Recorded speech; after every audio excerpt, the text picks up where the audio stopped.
into SEC. I go, no, I'm the FCC guy, not the SEC guy. Right. There's a new organization after you now. But it kind of made it look like I was, guilty of something. I thought you were the new Martha Stewart. And that's what everybody thought. Then I go downstairs, and I'm walking out of my building, and there's a Post reporter going, "What's going on?" And then this guy snapping photographs of me. So I was like, oh, man, what is this? And, you get crazy from it. It was embarrassing. So, I don't know. So the bottom line was the SEC is doing its job. There was evidently a spike in the sales. I think the stock went up before I made my announcement. Just before, yeah. So they have to check out, did somebody have insider information about, what was going on? Of course, I knew about it, but you're not an insider. You're the person. I'm the person, but they have to check me out. They have to check a whole bunch of people out and find out, did anybody, plan some sort of mastermind plot. But the funniest thing about which, by the way, I am a really honest guy. I just want to go on record and say that I wouldn't know how to mastermind anything. Right. But the funniest thing about it was they were questioning Chauncey Hayden. I know, Chauncey was being... And I guess Chauncey went to the paper because he got subpoenaed. And so then my picture ends up on the cover. Yeah, that's exactly what I thought. Chauncey made a call. Yeah. Chauncey called the Post. Right. So... yeah, because when you read it was a non-story. Right. It was and by the way, I never would have had my picture in the paper if it wasn't for my man there, helping me out with his one-man publicity wave. He's stepping out? Yeah. He's stepping out wave. Just stepping out. So, Step in front of a bus. That's what happens when you hang out with kooks. Well, that's what I said. I said, this is the funniest. If it wasn't blasted in headlines like this is the funniest thing. Yeah, well, it wasn't fun for me because... I'm just saying that Chauncey said, oh, I got a story. Yeah, got subpoenaed. Yeah, but anyway, so I just want to say... You haven't done anything. I haven't done a goddamn thing. I swear. That killed me. I saw Robin was laughing. I was angry. Yeah, well, believe me, I'm being... Well, I mean, you can't get angry at the mental. And that's what Chauncey is. No, I was... People put it out there. They see your face. They see SEC's. Oh, here's another thing he's doing. Yeah. And it's like, it's totally ridiculous. Right. Yeah. You keep Chauncey around, and these things are going to happen. But the SEC is doing their job. They have to do... whenever they see spikes like that, that is their job. They're there to protect... It's a normal thing. It always triggers that kind of investigation. They're there to protect the stockholders, which I am grateful for. Not because, as someone who has seen tons in the newspaper, people who abuse the system, the only safeguard you have is that when there are spikes, they go out and they look into it. Mm-hmm. But man, I saw that thing and I went... and then the reporters are after me. Just the Post, the Post always right on top of things. Here's why Chauncey's retarded, okay? Yeah. Because there's a real reason. So Yet another reason. No, Chauncey sends me an email, and he says, hey, I'm looking on the news groups, and I'm getting killed, and I'm getting vilified, and I didn't do anything wrong. He goes, here's what of course happened. not. So he goes, here's what happened. Yeah. He said, I was contacted by the SEC a couple of times. I thought it was Sal making a phony phone call, so I ignored them. Then they sent me a FedEx, and he goes, I still thought it was a joke. He goes, and this is the line that kills me. So I took the document I got from the SEC, and I showed it to my lawyer friend at the New York Post. Oh, right. I'm like, come on. A lawyer at the New York Post. Right. Oh, he straightened everything out. I'm sorry, not his lawyer friend. And guess what? My picture ended up at the front page of the paper. Howard, not his lawyer friend. I was so proud. It's not his lawyer friend. It's a guy who writes a business column who would be able to write. Oh, I see. Right. A business column. Well, he certainly straightened things out. Exactly. Thank you. But anyway, I really don't know much about it, and that's that. I mean, I was like, they're doing an investigation. The only person subpoenaed is Chauncey. Yeah. It's ridiculous. Well, anyway, believe me, I'm happy to cooperate any way, because if somebody benefited off of my announcement, I only want that benefit to be me, not them. Because I certainly didn't benefit. Oh, my goodness. So that was that. I love it. They just slap your picture up there, and then you read the story, and it's like, well, this is nothing. I know, but... It should be Chauncey's picture. Chauncey was subpoenaed. I know. I'd rather not discuss I know Chauncey's on the phone. I'd rather not discuss the whole thing right now, if that's okay. You imbecile! Yeah, because I've had enough attention. It was my 1 week off. Right, and that started it off. Kicked it off good. Kicked it off real good. Got me going. I said, I got to call my parents. My father got it. He was like, I once you read the story, like Artie said, it was totally ridiculous. and I'm sitting there going, they're making me look like I'm a dishonest guy. And, like, the one thing I can pride myself, I got to tell you something. I'm a lot of things. And not all of them great. There's plenty I do wrong. But the one thing, above all things in my life, I pride myself on, and I think anyone who knows me knows this to be the truth. I am honest to a fault. To a fault. And when I say to a fault, I'm not kidding. I'm the guy who leaves $20 laying on the ground at a movie theater because I think someone's going to pick it up. That's dumb. But, it's when you see your picture on the front page of the paper and you go, no, I'm honest. I'm an honest guy. Please. We didn't do anything. I didn't do anything. I'm so happy I've got somewhere to go in light of what's going on with the FCC. Then I started getting paranoid. I went, uh-oh. Maybe this is like a new organization going after you? I thought, well, maybe this is like Bush and Cheney and Powell and all of them getting together to screw it. And then I just said, you know what? Stop making the whole world about you. Right. Well, that was the one moment I went, and then I read the story. I just said, you know what? This is what the SEC does. This is their job. And this is what they do. And big deal. That's what they're supposed to do. And good for them. They're doing the right thing. But I just hope Chauncey won't be calling the CIA next. Really? So my Who picture else can be does up. he know at the Post and has a beat? He's on top of it. Well, just ridiculous. Chauncey, I'd really rather not talk about it. No, I'm not going to talk about it. But seriously, I don't even want to talk about it. I just want this to go away. Okay? No, it's going to go away. Thank you. I just want to say one thing in my thank defense. you. You don't have to defend yourself here. I have to go. I'm not blowing you off. I'm just saying I would rather not talk about it. You know what? I understand. I okay. understand. Thank you. Okay. Bye-bye. Okay, bye.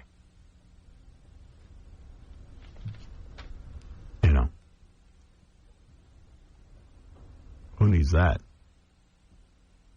I tell you, that's why I'm so glad. Well, it's really not about you. No, and that's why I was really glad to be, I'm going to satellite.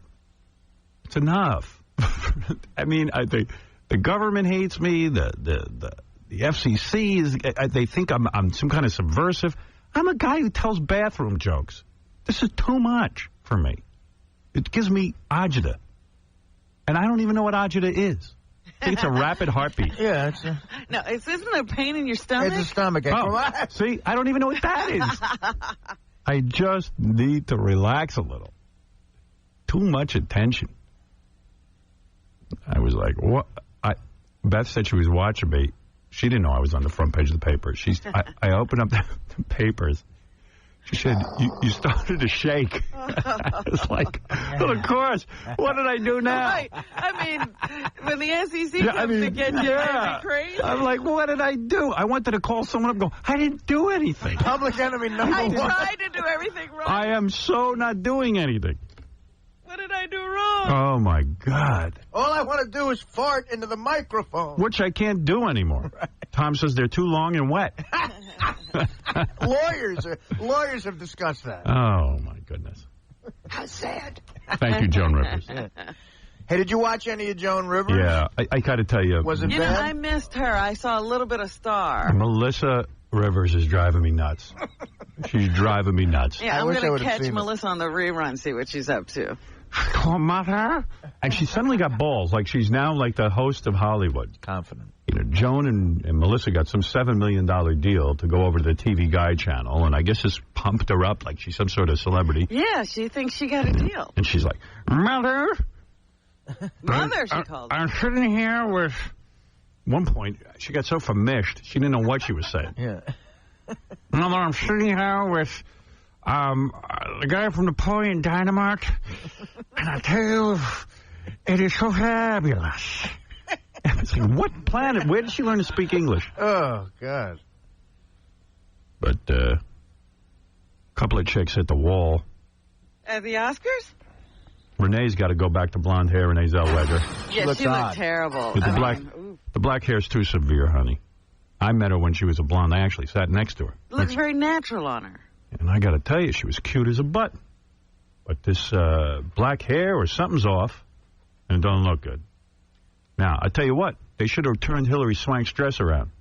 That back looked dynamite. Looks like the chick got herself in shape. But, man, up front, she looked like, Mother Teresa. Little boobage. Would have been nice. And the face didn't look good, whoever did the makeup. She should have her hair down, never up. Yeah, she looks very severe, very much like the boxer she plays. She looked like a boxer in a woman's dress. Right. A male boxer in a woman's dress. That husband of hers, oh boy, he dotes on her. Oh, did you see them making out when she won? Making out. That's his job. I wish I had seen Aviator before we went away on break, way before we went on break, because I would have campaigned for Leonardo DiCaprio to get Best Actor. Jamie Foxx did a fine job, but... Well, I keep trying to tell you about these movies. You won't go to see them. Honey, I'm doing the best I can. I'm afraid to leave the apartment. I'm on the front page of the paper every day. Give me a break. I got to get these movies shipped into me. Yeah, I'm dying to see The Aviator. Aviator's a wonderful film. I didn't think Kate Blanchett was all that great. I thought she was terrific. Was wonderful. I thought that whole movie was great. But that was the best movie of the year. I didn't see Sideways, so I don't know. But that was the best. Sideways is funny. Yeah. All right, I'll see you. We're going to take another week off. Goodbye. Take care. It's a wrapper. Yeah. I actually saw some good reviews on Rock from entertainment reporters this morning. Really? But, yeah, I don't know. I mean, they're waiting. Everybody's holding their breath to see who will be the first person to say it wasn't good. Well, I bet you he's not back next year. They will not invite him back. I guarantee it. There was nothing. First of all, it was not exciting, and it was not his venue. He had to reinvent himself for the night. He didn't. I love Chris. Chris is the most brilliant stand-up, but... It made me miss Billy Crystal. Right. Oh. And that's not good. That ain't good. That ain't good. You got to embrace Hollywood if you're going to host the Oscars. You've got to do the Johnny Carson, Bob Hope, Billy Crystal schmooze, or else it doesn't work. We learned that. And I know everything, so don't argue with me. Yes, Leslie. Hello? Hi, Leslie.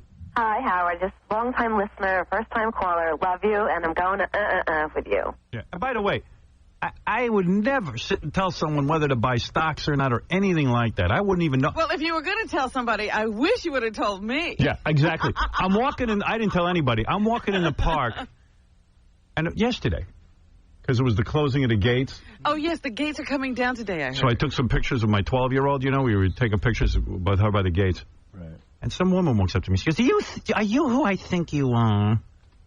And I said, well, who do you think I am? Who do you think I am, Artie Lang? She goes, who do you think I am? It's the whiskey talking? I would have said, yes, I'm the BTK killer. Yeah. Hey, how about getting that guy? That sounds, what a story. We got to talk about the BTK killer, but all right, that's later on. This, yeah, take me to jail. Didn't I see you on the front page of the paper? You're the BTK killer. No. I'm being investigated for other reasons. But I'm sitting there taking pictures of my 12-year-old at the gates, and the woman goes, "Am I who you think you are?" So I just said, "I'm going to get this over with." I said, "Yes, that's me." She goes, "How come Sirius stock isn't higher?" Oh, my God. I said, who am I? What do I got to do with that? I didn't tell her to go buy anything. What am I, a financial advisor? Oh. Think I know what I'm doing? I mean, for crying out loud. Sorry, honey. Go ask Warren Buffett. Maybe he'll tell you. Holy mackerel.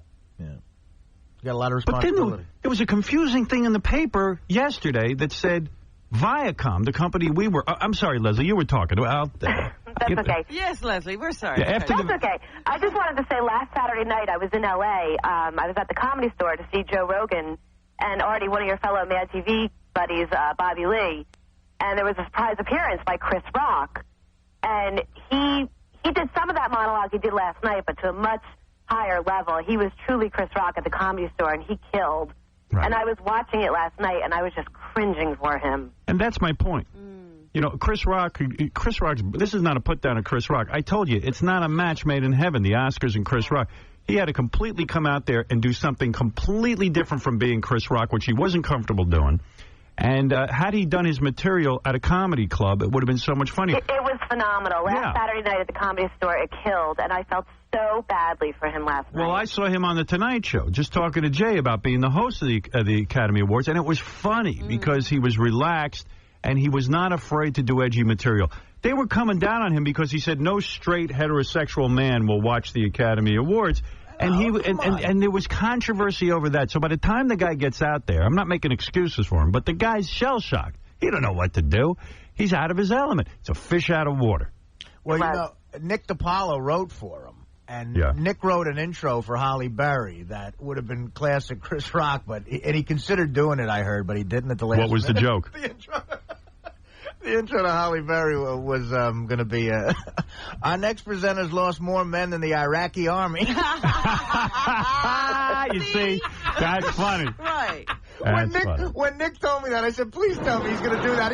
He goes, Rock wants to do it. But he's afraid. Well, he goes, they really sort of didn't want him. How did they talk about Because it would have been uncomfortable for him. Listen, Could let me you tell you. imagine that audience after lost more men than the Iraqi Oh, forget about it. They'd have walked out. They'd have stoned him. That was funny. That's a great joke. Well, let me Hey, tell you. Howard, I got to run. I got to get ready for work. But Robin loves you, and Bye. Artie, New Jersey, loves you. The funny thing is, I'm watching this red carpet, right? And I'm seeing Halle Berry there. They're interviewing her like, she's the Queen of Sheba. And I'm sitting there, and it's burning me up. I'm thinking, here's a woman who hit a guy with a car. Hit a woman. Hit a woman, excuse me. You know what? After the accident, it was hard to tell who it was, a man or a woman. It was hard to tell what sex it was. Hit a woman with a car, drove off, hit and run, hit and run, hit and run. I mean, the worst thing you can do. You hit someone in your car. And you have to contrast this. If you had done that, every government agency. You'd be in jail. I'd still be doing time. So let me finish my point. Hit and run, and then when they question her, she goes, "Oh, I have a condition. I blacked out. I don't even remember hitting anybody. I remember my car, and then I just remember not." Is she driving? This is what you need to ask. See, no one asked her on the red car, are you still driving? That's why she won't do an interview with me. She knows I'm going to say, first question, are you still driving? Because that would be the logical question. Because if you're hitting and running and not remembering. You shouldn't ever get behind the wheel of a car. The privilege of having a license should be taken away from you. But you shouldn't drive. You should not drive. You don't remember what you're doing. Right. So then I'm saying to myself, Tommy Chong sold bongs over the internet and went to jail for 19 months. Right. Halle Berry didn't do a day in God. How did she avoid doing any kind, like not even a bit of social work or something? How does that happen? The woman had to drag her into court to get an I'm sorry. Well, that's why I got nervous. I said, I'm the most honest guy in the world. I'm going to be in jail for doing nothing. They're just going to put me in jail for being who I am. Tommy Chong did 19 months. Think about that. Yeah. A year and a half. And he didn't even really poor sell guy. the bongs. That is crazy. Sold a bong. He really didn't even sell the bongs. It was his son's business. Oh, my God. Then I'm reading Rolling Stone, which is still the greatest magazine, bar none. I swear to God, I love it. And I know the audience is getting older. I heard all that, but I swear, I hope they never change that magazine. First of all, the beautiful article they did on the whales of Patagonia was unbelievable with the pictures, and that was the saddest thing. Where's Patagonia? Learning about these whales that are dying, but you got to see the pictures. They're truly magnificent of the whales. But Where's Patagonia? I don't know. So, how would I know, Robin? You read the article. I read the article, but I scan it. I skim the surface. I don't. He looked at the pictures. I looked at the pictures. No, the article was really great, but I don't retain. So, because my head is filled up with information. It's all packed in there. But Patagonia Bronx, I know. Yeah. But there's like there used to be thousands of them. Now there's 300. They crawled in off. There used to be. You know why whales are mammals? Because they were land animals that crawled into the sea. They went backwards. To preserve themselves. They're the only dinosaurs that preserve themselves. Right. See? The others are gone, you see. By going in the water. But then they're so friendly and peaceful. They come up to the boats, and I guess the Japanese and everyone else, they stab them and kill them. Now there's only a couple of hundred left or something. Mm-hmm. Very sad. I don't know why. I don't want to swim with his whales, but... Well, whales don't eat you. They don't. They're vegetarians. Yeah. It's another thing I learned. Anyway, I'm not talking about that. Right. I'm saying, I'm reading Rolling Stone, and all of a sudden they point out, they say, now with the new laws the FCC is about to, have, with the Congress passed, Howard Stern could be fined $500,000 if he says something, quote-unquote, indecent or dirty. They said, if Howard Stern went and dumped nuclear waste into the ocean. Nuclear waste into the ocean. Nuclear waste. The highest fine he could get is $60,000. So, where are our priorities? What's more dangerous? They said Howard Stern would be better off dumping nuclear waste into the ocean a couple of hundred times. Can you imagine that? Unbelievable. Can you friggin' imagine this? But that's why it's crazy. That's why it's all BS, baby. Wake up and smell the coffee. What's wrong? God damn it. Come on, baby. Oh, baby. Come on, baby. And those jackets are going to go home to you and tell you they did something. Oh, they did something all right. They got me off the air. Cleaning up the world. But, you know, like you said, polluters are out there dumping and carrying on, and they're not even... The fines are ridiculous. They should make me president. Halle Berry would be in jail. Tommy Chong would be turned upside down. Tommy Chong would be in charge of bongs. He'd be in charge of the drug. He'd be the drug dealer. He's our drug I'd say, hey, you seem to be pretty well connected. You did a lot of drug movies. Chris Rock wouldn't host the Oscars. Sean Penn would leave the country. And I would never be on the front page of the Post again. Oh, dear. Unless you really made news. Yeah. Because you're the president. I feel like the president sometimes. Yeah. Thank God Sean Penn explained who Jude Law is. Yes, Bill. Thank you. Yeah. What's up? I gotta take a break. What's happening? Hey, quick, because I got to take a break. I'm screwing up.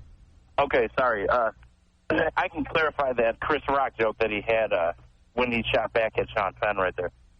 You know how every award show they talk about, or they bring up those boring accountants, like the real boring part of the show? Yeah. Yeah, well, he had brought up who he said were his accountants earlier in the show, and they were actually like these two mammoth black guys. Oh, that's right. Oh, yeah, okay. They could have picked their teeth with Chris. All right, I got it. Got it. Yeah, and by the way, did anybody feel? I'm sorry. Did anybody feel that if Jamie Foxx didn't win, a lot of black people would have been pissed? I was feeling that. I did too. Yeah, that's a very racist thing to say. I was feeling it. I was feeling like that's a very racist thing. No, I never detected that, but I did. You know, a paranoid white country could have that feeling. Go ahead. I was paranoid. That's where we live. I heard the guy on CNN this morning trashing Jamie Foxx's speech, saying it's the same exact speech that he gave at the Golden Globes, at every award show he won. He comes out and he does Ray, ayo, does that whole thing. Then he cries when he talks about his grandmother. And the guy said, couldn't you come up with a new speech for the Oscars? Well, I guess not. Why? The president doesn't. He goes to a stump and gives the same speech everywhere. Well, he's trying to change our minds. Jimmy's just supposed to be natural. He's changing your mind, too. The guy who won, Morgan Freeman, deserved the supporting actor. He was great. He's such a good actor, too. And he's done a body of work, so you always say, yeah, Morgan deserves an Oscar. What was Oprah doing there? I don't know. She's out in Hollywood for the week, and I think she's Chris Rock's new girlfriend. Yeah, I know. She can't stop talking about Chris Rock. And Jamie Foxx. By the way, Chris Rock must have... And why is Spike Lee? I don't know, because he's a filmmaker. But why is he at the Academy Award? He wasn't nominated. And why did they have to put the camera on him so much? Because if there was a lot of black people nominated, and you got to go to Spike Lee's picture when a black guy wins. Well, wait a second. He's the go-to black face that you go to. Why was Lawrence Fishburne in the audience? He's an actor. Right, but he wasn't nominated. Because they needed guys to go to when black people win. They need people in the audience, too. In other words, they need a shot of a guy going, yes, our dream has come true. Hey, but you know what? I got to tell you, Chris Rock really had to whore himself out for this. I felt bad for him. He had to do stuff that he usually wouldn't do. That's right. We were on vacation. I saw him on Ellen, right? He had a green sweater draped over his back, and him and Ellen were dancing together. He's got to go out and stump for the Oscars. I got to get tape of that. He's got to go and be whatever that person is when he goes out to stump. And it was sad. I'm like, what's Chris Rock doing in this green sweater dancing with That's Ellen? the point. He should have either embraced being the host of the Oscars or he was caught in the mid. He never made the decision. Right. Yeah. He didn't go the full ass kiss route, and he just was caught in the middle. Stuck in the middle with you. I also, who else I felt bad for was... Me? No. Oh. Adam Derwitz. Oh, please. Derwitz. Derwitz. Derwitz. Adam, Oh, that was sad. did he win the Academy Award? No. I don't know. Two Spanish No, he guys didn't. I know he Yeah. wanted it real bad. And he, you know what? I know that people who are huge Counting Crows fans hated that song, Yeah. and now I know why. Yeah. Well, I like Adam. He's a nice guy. He's a great guy. He's a great musician, Yeah. but he whored himself out. Yes, that's what I said earlier in the year. All It's right. it's not Counting Crows music, but okay, fine. What do I And know? it wasn't counting. I mean, he was jumping up and down on that stage like he was working Freddie it. from Freddie and the Dreamers. Well, he was doing his workout. What did you think of the whole bringing all the nominees out on stage thing? Oh, yeah, the new Did format. you see that? If I was one of those people, I wouldn't have gone up there. Yeah. It's humiliating. It is. It's a humiliation. It's like, you know what it reminded me of? American Idol. Yeah, like a reality show. Yeah. Ryan Seacrest lines them all up. Right. And these people go along with it because they're so desperate for this award. Well, but now the best actor. I would and have sat actress in my weren't- goddamn chair. If you call my name, I'll come up. But the best actor and actress weren't standing. No, up they there, didn't right? have to Just do the that. guy who edits and In other stuff. words, it's a way of saying you're a scrub. Right. You're a Right. scrub. You're nobody. You're nothing. You're dirt. If And someone the calls other- me dirt, I gotta fight back. Yeah. And there were dresses up there on that stage that didn't need to be seen. If those people weren't winning, they didn't need to be there. There was one broad who, it's too obscure. All right, listen, let me take a break. There's a lot of people on the phone. Can you all wait for me to get back? Thank you. Wait on the phone. I will take the calls next. Thank you. Howard Stern. Let's talk about Cheney. He dropped the F-bomb on the Senate floor. You kind of raise an eyebrow. You say, why are we even talking about this? But then when you look at the administration's policy and how aggressive this administration has been publicly on matters of indecency, to have the vice president come out and be made public for invoking such language that the likes of Howard Stern perhaps have been so heavily beaten for. Bullseye perspective. Indecent on the Senate floor. The Howard Stern Show. The king of all media. This is the Howard Stern Show. Hey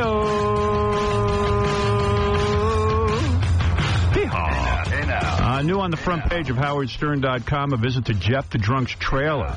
Oh, you're kidding. Yeah, you have to see these exclusive pictures from inside Jeff's room. It's actually nicer than I thought. Really? Yeah, that trailer. Oh, I don't want to think of him being in a nice room. Well, when I say nice, you got to see some of the knickknacks, though. Oh, okay. Yeah, you won't be disappointed. Yeah, I got to check that out. Oh, my God.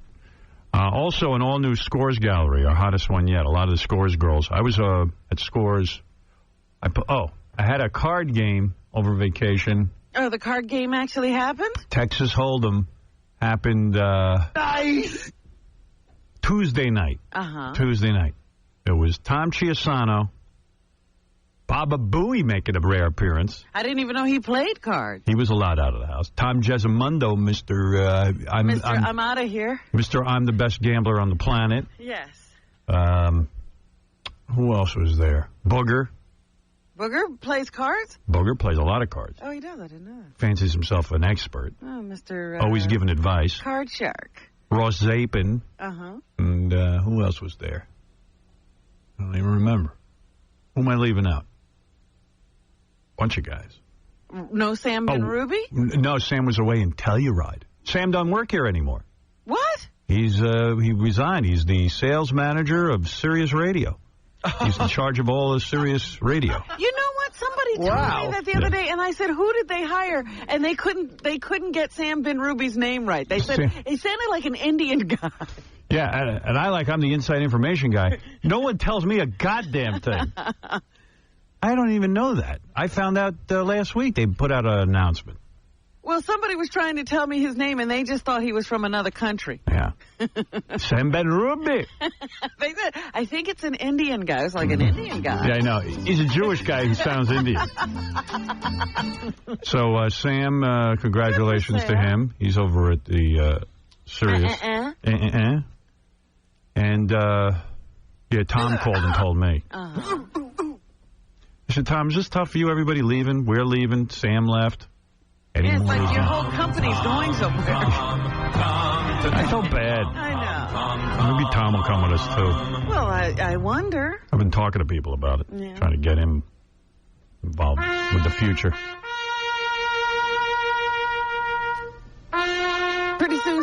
Tom won't recognize anybody around. I know.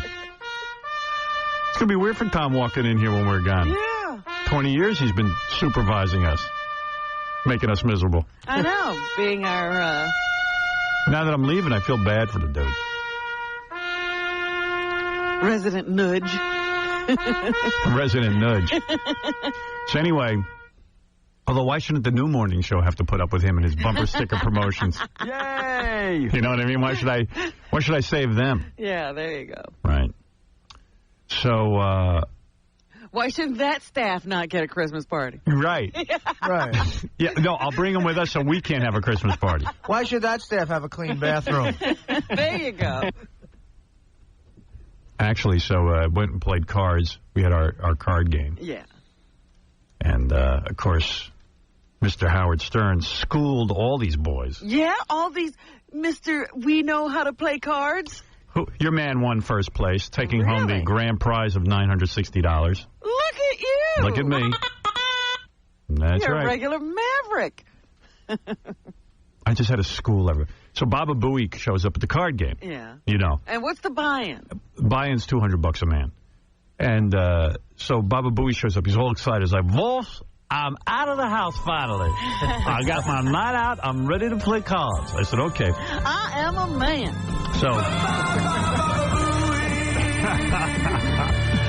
So Baba Booey sits down. So Howard's left, by the way. Yeah, he's sitting right next to me. Yes. Because you draw cards to see who sits where, seating position. So, to make a long story short, we're in the first hand, the first hand of the night. Robin, the first hand. The very first hand. The very first hand. Like the cards go So around I'm looking once. over my cards, and everyone's going on. I stay, and I said to, it's just me and Baba Booey in there. Right. So I'm looking over the situation. I see he's a little green at this game, and I'm thinking to myself, well, do you take advantage of a guy who's green or what? So I said, what the hell? So I go, Baba Booey, I'm all in, putting all my money in. He looks at me. He goes, okay, Bull. Pushes all his money in. Doesn't fold. He goes in. I turn over my cards and I clobber him. Oh. I know he doesn't know what he's doing. He's out in the first hand. Oh, yeah. Oh, my God. And you know what? I felt bad. I got to tell you something. Like, that night I felt really stupid, and I still feel really stupid. And then I was, like, steaming as a couple of days went on because I realized that you knew that I was really green, and you did take advantage. Like, I didn't know you were green. I thought you were a card player. You could have, what? You know, you could have What would I have done? You could have bet like crazy and still won the hand. To go all in on the first hand, you just... But that's how I play. I'm there to win. You know what? By the way, he's a strange guy when he plays. He's a whole different guy. Howard just turns into a different guy. What do you mean? You get very serious. Like, it's a serious thing with even me. when he's out, if he's out, like I tried to talk to him and I realized he doesn't want to talk. He's watching the cards. He's watching the cards and he just takes I'm it watching very how serious. guys play. You want to know how focused I was in that game? So at one point in the game, winner takes all. So I'm watching Wayne Siegel, the card dealer from Legend Porsche. Oh, you didn't say Wayne was there. I did. Wayne is sitting there with almost all the chips on the table. Yeah. It's coming down. I could see it's going to be me, him, and one other guy. Wayne knows how to play cards? Wayne knows how to play cards. I've played with Wayne before. And suddenly, I'm looking at Wayne's big pile, his big stash, and it hits me. I go, I'm taking every dime from this son of a bitch. But that pile is not going to be his. It's going to be mine. What was your plan? I waited my time out for the right moment. I just knew. Like, you know when you know something? I knew I'm going to take this guy's whole pile. And I'm saying to myself, if I announce that, everyone's going to think I'm an ass. That's ridiculous. But I'm going to take his whole goddamn pile. Those are my chips. Those are my chips. He's just holding them. And I won. Yeah, no. Now, let me ask you something. Did you do any bluffing? Do you bluff? I do.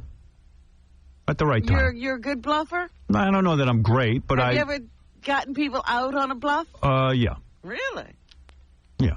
But when, Baba Booey's saying, you could have gone easier, you got to be a killer. That's what Tom was saying. Seriously, it wasn't that I knew you were green. And you know what? You could have had something underneath that hand. I could have pulled a king. That could have been your act. That's right. It seemed to me it was a logical time to go all in, just because it was the first hand. Logical time. Yeah, I mean, and then I took your big stash of money. Right. And it financed the rest of my game. That's right. You were seeing what you were made of. And then, like 5 hands later, Wayne took Booker's stash of money. Then suddenly it was Howard versus Wayne. Yeah. What did everybody get to start out with? What do you mean? A ton of chips. You mean how many chips? How much money? You get like $8,000. Yeah, $8,000. $8,000. Yeah, well, but it's funny because it's only $200. Funny, though. One hand. But he's out of there. Yeah. and he had to sit and shuffle the cards for us as we played. Robin, I was absolutely their card bitch for the rest of the night. I won't even deny it. Baba Booey became the card bitch. I was. Then we went over to Scores. A couple of minutes, had a nice relaxing night. The girls. Scores east or west? West. You're keeping it west. Keeping it new school. But here's what I wanted to ask you about the card game that I thought was interesting. I guess there's two ways to play cards, right? Go ahead. One way is it's a social event. Go ahead. And guys get together, break each other's balls, and hang out. Not interested. Exactly. Howard's not interested in that. You want to play right, cards? This is not a friendly game just so the guys can get together. I'm there to play cards, and I can't sit and small talk if I'm going to pay attention. It's funny because I'll tell you what pisses me off in a card game. When a guy sits there and he's yentering it up and talking, he's not paying attention to the cards. And then he has to ask you where you are in the game. Yeah, and then he doesn't know whether to put in money. And I got to go, it's your turn to bet. That's Vinny. Right. And Vinny wins a couple of lucky hands, and then he starts betting stupid money. Well, I thought you were getting irritated because some guys were talking about what cards they had while the game was still on. Yeah. That irritates you. Right. And I said to Booker at one point, when you're dealing, don't show the bottom card. You're giving me an unfair advantage. I don't want that. You really want to play the game. So at the end of the game, he comes up to me and goes, by the way, the whole game, I could see your hand. You don't hide your hand well. I said, you know what? I tell you what we're going to do. Next card game, you know my hand ahead of time. Every time you know my hand ahead of time, I'll give you $100. Yeah, how did he lose if he knew your hand? Right. Yeah. I said, you're so bright. I said, you're just saying that because I busted your balls. You don't know how to deal. He goes, no, I saw your hand every time. I go, you were out. Of course you saw my hand. You weren't playing. Yeah. It's funny because we were on our way over to Scores, and we were in Howard's giant vehicle, and Howard and Tom were sitting on the back seat, and Vinny, Ross, Wayne, and Booker were sitting on the other side and laughing it up. And Tom and Howard were commenting on that those guys are a hair too chatty for them for a card game. Right. Tom and I are getting... Tom takes it very seriously. Tom puts a sunglass on. I thought he was goofing around. That's no fun. Let me ask you something. How do you think you could do any good at all? Oh, they were talking about that. A real card game with real players? No. They were saying that... I get killed. You guys were saying how you'd like to take it up another level. Uh-huh. I played at the Borgata with some real card players. And they were very good. Did you play Hold'em or did you play another game? First I played, you were there with me. I won that tourney amongst all of us at the table. The Texas Hold'em thing. Texas Hold'em, I won. But then I went with some hardcore guys. That was a little more rough. Yeah. I don't know if they're all in cahoots or whatever. Yeah, you don't know what's happening. When you walk in, do they all gang up to take your money? Yeah. No, and let me tell you something. Just because it's a friendly game doesn't mean you don't take it seriously. Oh, no, that's what Tom and I were talking about. You want to sit and talk for the night, get together with your wife and her friends and sit there and talk. This is serious business with me. I'm there to play cards. I'm sorry. I know. I said leave it to Howard to take the fun out of playing cards. Oh, here's another thing, too, I want to say. Like, Richie Notar didn't come to the card game because he told my girlfriend that he sits down and he loses his money right away, and Howard's no fun because he sits there with his hood on and doesn't say anything. You have a hood on? Now, listen. Yes. Unibomber. I didn't use the hood this time. I didn't need it. But let me tell you something. I didn't need the hood. The hood freaks everyone out. But let me tell you something. When I'm playing cards, first of all, I'm not there to amuse Richie Notar. He misses the point. Why is it incumbent upon me to make everybody happy? Nobody was saying that it was. That's what Richie's saying. He won't come because I'm no fun. Well, why do you need me to be fun? Be fun yourself. And secondly... so if he's going to lose his money, you got to entertain him. And secondly, he has no business being in the card game. He doesn't know how to play. Yeah. That's what I'm saying, that he's actually paying admission for some entertainment. He's paying $200 to see Howard Stern do his show. And I'm not interested in doing a show. I'm there to play cards. You want to have a serious game? I'm in. Right, Tom? Right. We see eye to eye on this. Texas Hold'em is a serious game. Right. If you're playing a stakes game, then you can kibitz all you want. But Texas Hold'em is you knock the guys out as quickly as you can and you win the money. I schooled you. You know, I mean, I came in third place. And I schooled you. How long did he last? He was third out. He hung in there. Third from the last. He tried to hang in there with me. But I had to clean him out. Trying to run the game, and the next time we have to have a deal. Are we making excuses? No. Tom's a good guy to have at the game because he did run the game. Right. Yeah. Right. What does that mean? He counts the chips. Tom got there early. Tom counted all the chips, laid them out. Tom brought the automatic card shuffler. He had it all going on. If Tom wasn't there, I would have left. I would not put up with it. I had a great time. Right. Had a good. I mean, I wish I'd won, but the whole night was a good night. Well, you couldn't win. I knew I was winning. You guys ought to do this regularly and see what happens. Oh, I would win every time. Oh, really? Pretty much. No, I mean, unless the luck was really bad. The highlight of my night was I had a great Cobb salad. You know what I mean? Gary was over there eating. At one point, I go, how come my cards aren't shuffled? Where's my boy? No, you know what? This is how weird you guys are. Tom brings this automatic card shuffler, so I really am like the bitch. I'm shuffling the cards. Yeah, and at one point, Tom goes, you know what? That card shuffler is making a little bit too much noise. Can Get you go off to the that table. Well, it was right in my head. Right. I'm trying to think. Let it know. He could turn around so you don't bother him. Go to another table. Yeah, that was the highlight of my week off. I love playing that game, though. Yeah. It's a great game. Me too. Tournament style, hold 'em, all in. We were there. Play. We did it. Yep. Well, I want to see you guys play Wayne's with some good. real players, see how you do. Wayne's good, but I looked at that big pile of his, and I said, that's going to be mine. I knew it. I knew it was going to be I mine. never had a big pile. I never felt as if his pile was going to be his. I knew his pile was How mine. did you take him out? I went all in, just No, like but with I'm Baba. just saying, what did you have? I'll tell you how I took him out. All right. I go all in. We were pretty much even at this point. Uh-huh. He kept trying to sucker me into some bad bets because it was an $8,000 buy-in at that point. Oh. You had to have a lot of money to just be in. Like the blinds were up big. The blinds were up big. But I kept waiting my time. And I see a king and 9. King 9 in suit. Uh-huh. I know this is my time. Boom. All in. King 9. No pair, nothing. Really? And he goes all in with me. Well, how did with you a know? dumbass 8-5 or How something. did you know, I think though? Queen 8, I think. Yeah, Queen 8. Queen 8. So wait a second. He was one. Unsuited. You had a king 9. He had a queen 8. They turn over the cards. Guess who pulled the pair of kings? That's called luck. Oh. It's not called luck. The odds were in my favor. Oh, But yeah. based on what? No, Based because on he had King the higher 9. cards. You got to know how to play the game. Right, yeah. He had the higher the cards. high cards. Right, but when you had king 9, had any of the cards been turned over yet? Nope. Doesn't matter. You got to know But your that's hand. what you start with. You say, I can make something with this. King This 9 is suited possible. is a good hand, especially heads up. And he Heads up, had a King 9 suited is hand good over his money. Same way I done to you, Baba Boo. But it wasn't like you bluffed him out of the game. Like you saw something weak in his game and you said, But I knew it was my time. you felt Timing. it. I knew it. BS. See, the only problem, One card turns over, and suddenly it's not Howard's Yeah, time. that's The only- right. If he had... It was my time. I knew I was going to win. the only problem with tournament style as a degenerate gambler is you don't get enough juice from the betting. Yes, you do. Well, I mean, but it's like... Dude, it's when like, you go all in... No and matter, yeah, but it doesn't affect how much you lose. It just affects, you just lose whatever, the buy-in You'd was. actually need to lose what was on the table. Well, whatever you raise doesn't mean... Artie needs to lose more. Not enough. I need to lose more. All right, I gotta take a break. I promised everyone I'm going to take their phone calls. I swear to you, let me take this break. Let's take some phone calls. There's much to talk about. Much to talk about. You're exactly right. I just figured something out about myself. I need to lose more. Yes, that's what you're saying. Right. There's not enough at stake. And here's a secret message to Chauncey. Buy cattle futures. Yeah, Chauncey. Yeah, Chauncey. Go long. Go ahead. Go long. Whatever that means. Pork bellies. Right. Pork bellies. All right, we're going to take a break. We'll be back right after these words. The Howard Stern Show on Hollywood Squares. Miss Piggy, what famous person wrote, quote, fart for freedom, fart for liberty, and fart proudly? It has to be Howard Stern. I agree. Benjamin Franklin.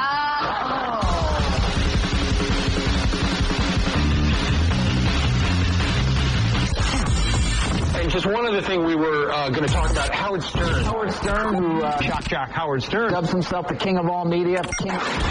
Radio host, Howard Stern. I don't listen to him, but an awful lot of people do.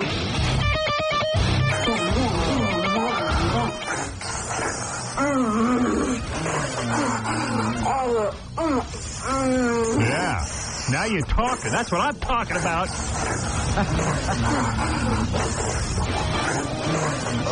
That's what I'm talking about right now. Right. All right. I promise to take a few phone calls, and I will. Let's see.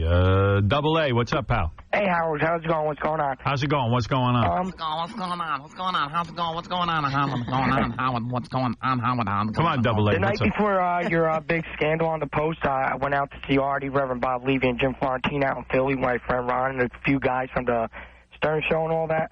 So we're partying until like 4 or 5 in the morning. Right. First thing in the morning, I get a call on my cell from High Pitch Eric, 8 o'clock in the morning. This is after partying all night long. Howard's in trouble. He's like, all worried, whatever. So finally I get up, I go over to their room, and I check out the post. And as much as I love you, bro, the first thing that I'm thinking in my mind is my master plan to how I get to be with Beth, though. Wow. When they haul me off to prison. That's right. You'll be that strong shoulder. Because the thing is, you're already guilty something? in so many people's eyes. Like, I didn't even read the thing and all that. All something's like, oh, my God, how am I going to be with Beth? It's what do I embarrassing. do for Beth, though? How do I comfort her through all this? See, right away, guys moving in on my woman. Absolutely. And by the way, I used to take double A as a joke, but this guy evidently gets hot chicks. He does. Yeah, that's what I'm hearing now. He wears them down. I think he's the BTK. What is that? BTK. The BTK killer. You read about that guy? Yes, that is freaky. There was this dude. Hey, double A, thanks. All right, man, have a great day.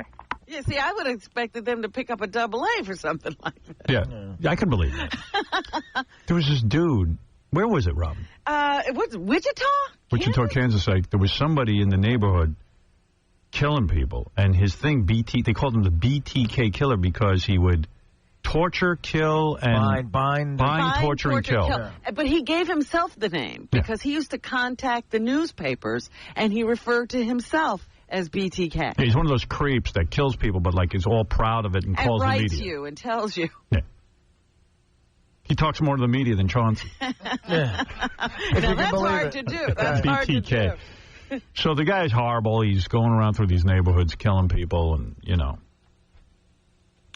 So they finally caught the guy, but everyone in the neighborhood knew it had to be somebody who was sort of upstanding in the neighborhood. It had to be someone who knew the neighborhood, and it turned out to be this regular guy, had a wife, church-going man. 2 kids. Yeah, he's a Cub Scout leader. Yeah, he's everything.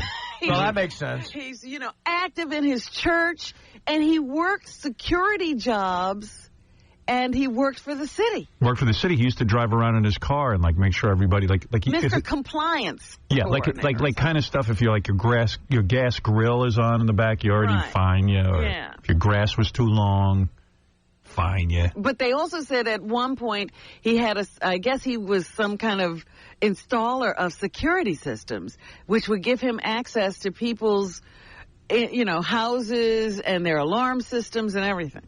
Yeah. What? Did you hear how they caught him? What? Did you hear how they caught him? Of course I know how they caught him. Okay. Thank you. I thought he was here. Hey, Howard, that was a creepy way to introduce yourself. I know everything. It's a wild story? Kind of. All right, why is it wild?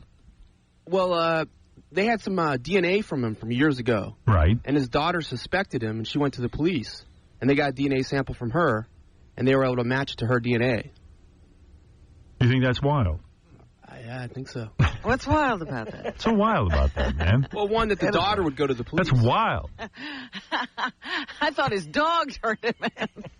I know, you'd think if your dad is the BTK killer, I'd want to keep that quiet so I wouldn't be embarrassed. Good news. Yeah, well, that's what I immediately think about the family. Like, oh, my God, you've been living in a neighborhood where everybody thought you had it all together, and now they realize Dad is the BTK killer. Thanks for ruining my life, Dad. BTK killer. Any Boy Scout leader who's active in the church, they should just round those people up. Yeah. It seems like they're doing stuff let's start questioning them first. Right. Yeah.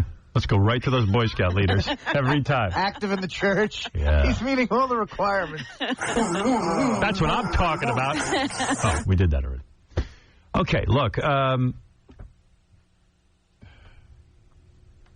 Went to the Knick game Saturday night with my daughter. Yeah, who were they playing? Beth and I took her with my 12-year-old daughter. Somebody told me they saw you there. Yeah, they were playing the Indiana Pacers. Good game. Good game. Knicks won. Yeah, they won. Yeah. I knew Spike Lee must be at the Academy Awards, but I didn't see him. Because he wasn't there? I didn't see him marching around. Did you notice his new glasses? Very, very nice. Very stylish. I was like, oh, he got special glasses just for the Oscars. I always sit across from Woody and Sun Yi, and I'm always I can't take my eyes off them. You can't stop watching them to watch the game. Woody looks miserable. Absolutely. Now, miserable. did you see that article? The direct opposite of fun. It looks like yeah, like why do you go? But now he's stuck. Because he stole a woman's daughter. Yeah. So he can't leave her. No. That would make him the creep of the earth. Stole his daughter. Well, that's true. Did you see that article that was on Mia Farrow? Yeah. That was in the paper. I think it was the same day of your disgrace. Yeah. I was being disgraced on the cover while... Don't even remind me. I know. Yeah. But, you're looking at it, it's like Woody met Suni when she was 7. I know. Yeah, I was You watching. forget how creepy it is. It's really hard to pay attention at the Nick game when you're staring at Woody. It is, you're right. Because you want to look at what's the scene, I've been there now since, that whole thing, and it is hard to look at anything else because she looks miserable, he looks miserable. They should have to stand behind a scrim. Well, it's always funny because you used to look at Woody Allen because he was a great director. Yeah. Now you look at him because he's married to Suni. None of the players ever come over and say hello to me, and why should they? But this guy on the Indiana Pacers, their star guy, O'Neal. O'Neal, yeah. He came over, gave me respect, shook my hand. I went, it was really nice because, all the Knicks guys, and all these guys are black guys, they went over and said, Fat Joe was sitting next to me, the rap guy, lean back. My niggas don't dance. They just pull up their pants and do the rock away. He's been on. Yeah. Good guy. Sits down. Holy mackerel. This guy's got bling bling. Yeah. He's dolled up. He's got a chick with him, smoking hot. Rings look like what was diamonds. It looks like knuckles, like a set of brass knuckles. Like brass knuckles, diamonds. but the diamonds. And I'm saying to myself, the whole time I'm obsessed now that Fat Joe is taking every dime he's earning and sticking it on this broad's finger. You almost want to give him advice, like, what are you doing? I wanted to just pull, because I like the guy. Yeah. He's like a cool guy. And I said, I want to say to him, what are you doing? Get over here. I smack you around a little bit. The money needs to last. I got really upset. I got upset. Yeah. My daughter was so excited. She was like, oh, there's Fat Joe. I go, Fat Joe? I said, that's what disrespectful. Do you know about Fat Joe? I go, well, you don't call a guy fat. She goes, no, that's his name. There's Ugly Sid. Yeah. There's my ugly dad. There's Ugly Woody. So, I had to explain to Ashley, 12 years old, about Woody running off with his daughter. She goes, she didn't know that whole story? She goes, that's disgusting. I go, I know. That's what, that was the other thing. In Mia's article, she says it was so devastating to her kids that they lost their sister, and that, Seamus is Woody's son. His father married his sister. Yeah, it's a bummer. It just goes on and on and on, the craziness there. And then Mia says, and she's right, how the heck did they get to adopt children? Yeah. With Crazy. that history. I know. Well, it's creepy. That's what I'm saying. I'm saying, like Halle Berry gets to run around after running somebody over and leaving the scene of an accident. Right. People have her on the red carpet. Woody Allen gets to adopt kids. And meanwhile, Tommy Chong's in jail for selling bongs. Right. How does that work? Nothing's making sense. I know. You want to really get creeped out. The movie Hannah and Her Sisters, which I guess from 1986, she's in it, Sun Yi. Right. Like playing one of the little kids at the Thanksgiving scene. Oh, right, yeah. That's great. They should show that on the news every night. It's really weird to look at it because he's directed her as a kid, I love you. But he was her dad. I'm at the Knick game, and Fat Joe was real cool, let my daughter take pictures with him, and she was, way into it. And I noticed, a lot of the black Knicks, which is true. The Knicks. No, they're called the black Knicks now. Oh, stop a lot of the black guys on the Knicks come over and, they high-five Fat Joe. Right. And, I'm all right with that. I mean, listen, okay, they like Fat Joe. They like that song or whatever. But I go, no one's giving me mad props. So all of a sudden, O'Neal comes over, which makes me look good in front of my daughter. And he goes, hey, man, just want to say hello to you. And I get up, I shake his hand and everything. And then I'm rooting for him. I said, screw this. I'm going to vote for him. Yeah, the Knicks don't talk to you. Knicks don't talk to me. Oh, they can only talk to Spike Lee and Fat Joe. I'm like, I get it. I'm sorry I'm not black. Sorry, I'm Caucasian. You know what? That's really sad because they do know who you are and they're fans. Yeah, oh yeah, but they don't. They won't acknowledge it. Not in public. Because Whitey can't get acknowledged. I know it's a racial thing. They don't want their friends to see. Yeah. It takes guts to sit in those seats because the Pacers are the team that went into the stands earlier this year, remember? Right. Well, are those guys still on the floor? Is it the Pacers who went into the stands? Yeah, the Pacers. It was the Pacers and the Pistons. Well, they're very well behaved now, the Pacers. Well, I don't... A couple of the guys are still on the team who were involved, but I think Artest, the main guy, Ron. He's suspended for the year, but O'Neill was one of the guys, right? Oh, yeah, he was there. He was You're shaking hands with him. I like the guy. I would make friends with him. Oh, no wonder he's shaking hands with me. No one else wants to shake hands with him. I would make friends with the guy, too. I don't know. I didn't know that. That's right. O'Neill was one of the guys. Now that you say that. See, that's my problem. I don't know what's going on. Like, I'm like, hey, one of the basketball players is shaking my hand. Yeah. Meanwhile, I didn't know he's, like, running up in the stands. He's a great player. Just, you know, he wasn't... A little bit feisty that night. Yeah. Well, he's on the amends tour. Right. But, and then all of a sudden, they put that... camera on me, you know. They put your face up on the big screen. Jumbotron thing. People are very nice. They get excited. But the funniest thing is they play Baba Booey when my picture comes on. Is that right? Yeah. Oh, that's hilarious. Very funny. They take that nickname, they make it like a Broadway show. I swear to God. Between the music, the Nick City dancers, the Nick City kids dancers. Right. There's so much noise going on that you think something's happening. The music is great. The halftime is great when they got this Chinese, they had all black guys doing like Chinese gymnastics, like jumping up through the sky. Yeah. It's just beautiful. I like the Nick City kids. Do they come out? They're cute. Yeah. They're good. Yeah, I didn't want Woody Allen there. Yeah, keep them away from Woody. Well, when I went, the one time I had those seats, I saw LeBron James play, which I was lucky to see. He was great. I would like to see that. He had a full conversation with Jay-Z. Like, while he's playing, Jay-Z was sitting sort of next to me with this other little kid whose name was Ta. They were calling him Ta. Mm-hmm. Ta. Ta. LeBron James is playing. Who's it? Jay-Z's kid's name is Ta? He was sitting next to a kid named Ta. I don't know if it's Jay-Z's kid. I don't know if it's Jay-Z's kid. Whose kid is it? Ta. Ta, yeah. Everybody knows Ta. Yeah, LeBron James is playing defense. He's going, yo, Ta, sit down, Ta. Yo, Ta. Right. Tuna Ta. Right, that's what it sounds like. On the sideline. You ever had some tuna Ta right there? And no one knows who he's talking. Like, I look over startled, like, I don't know who he's talking to. He's talking to the kid. The kid waves hi to him, and he's playing the game. But I know with the Knicks, it was a white guy thing, because I know they know who I am. You know, like because they were coming over to Fat Joe. Pretty recognizable, you know. Yeah, well, I've met some of the guys, and they all talk about the show. Yeah, well, you're black. I'm not allowed to be talked to. I'm not saying they talk to me on the court either, but I know they know the show. I've been through all that racial crap my whole life. I've been discriminated against by black people. So I'm used to it. Loved and hated all. Loved and hated all at the same time. But like Stephen Marbury could have come over and said hello. And he's a big fan, and know it for a fact. Really? Yeah. Doesn't even acknowledge me. Looks like a real dick. No, he loves the show. Come over. Hello there, Howard Stern. Happening, brother? That's a perfect Marbury. Wham Ta. Wham Ta. I need Ta sitting next to me.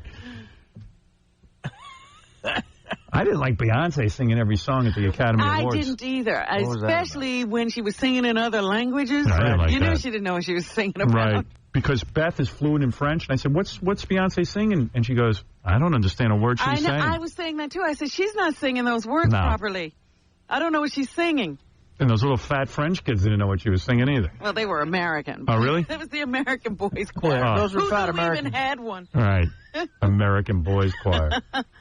Dressed like the worst clothes ever. Yeah, if you're a boy, you don't want to be dressed like that. No. You don't want to be in the American Boys Choir. Hello. This is NAMBLA, the North American Men-Boy Love Association. In New York, the Horatio Alger chapter meets on the first Saturday of each month from noon to 2:30 p.m. For any other matter, please leave your message at the end of the beep. We'll call you back as soon as possible, but we'll have to do it at collect. In the meanwhile, and if you're a boy, do not despair. Be true to your feelings. Times will change, and your oppression will end. But if you're a man, be safe, be brave, and above all, be proud to be a boy lover. In either case, do call us again. Best time is in the evening between 8:30 to 10:30. Thank you. Thank you. Thank you.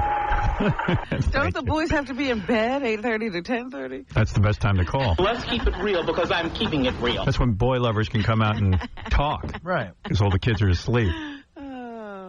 Yeah. Right. That's something I just wanted to tell you, too. Just went out of my mind. The other thing that I thought was interesting is, you know, the Spanish people on the show have to make sure you realize how important the Spanish nominations are. Right. That was the first time a Spanish song had ever been nominated for an Academy Award. I didn't know that. Well, they said it right there. I wouldn't have known it either. How would I know that? Hayek told me that. Salma Hayek. And then she had to interpret. And for you who don't speak Spanish, I will interpret some of the words to this most beautiful song. Thank you. I need that. No, it's time for me to go out and get something to eat. Yeah, no, I went to bed early. I just said, I got to go to sleep. And then, of course, it has to be sung by, you know, you have to have Santana. Oh, Santana. And, they didn't leave that to Beyonce. Santana and Antonio Banderas have to come out and sing the song. Really? Oh, yeah. Antonio Banderas sang a song? Yeah. Okay, let's take up a calls. I promised I would. Kelly, you're on the air. Hi, Howard. Hi, everyone. I hate to be so naive, but I know that Artie and Fred are going with you because they don't have anything else to do. I'm just wondering about Robin. Yeah, we're all going to All of you? Yes. Okay, great. I didn't know. None I of us have anything know. else to do. Yeah, not including me. That's all I have to do. Just go I love to you all. Thank you. Have a great day. Bye. No, the confusion is because you got your own television show with Sony Television. So everyone thinks you're leaving here to go do the TV show, but you're playing it smart. I'm not leaving anywhere. You're taking all your jobs. You're like a Jamaican. Right. You're going to work all day and I'm night. like a crazy Jamaican person. And that woman is overlooking my very lucrative landscaping business. So what are you going to do? Like, you're going to run off the air with us and then go do your TV show every day? That's right. The TV show will be done in the afternoon. Somebody's going to be a little bit crabby. Me? Yeah. I doubt it. Oh, please. Be very happy. 5 days a week. Yeah. Not on. I don't know how you're going to keep that up. Something anyway. Something's going to crack. What? Just as long as it is in my head. I'm stressed out.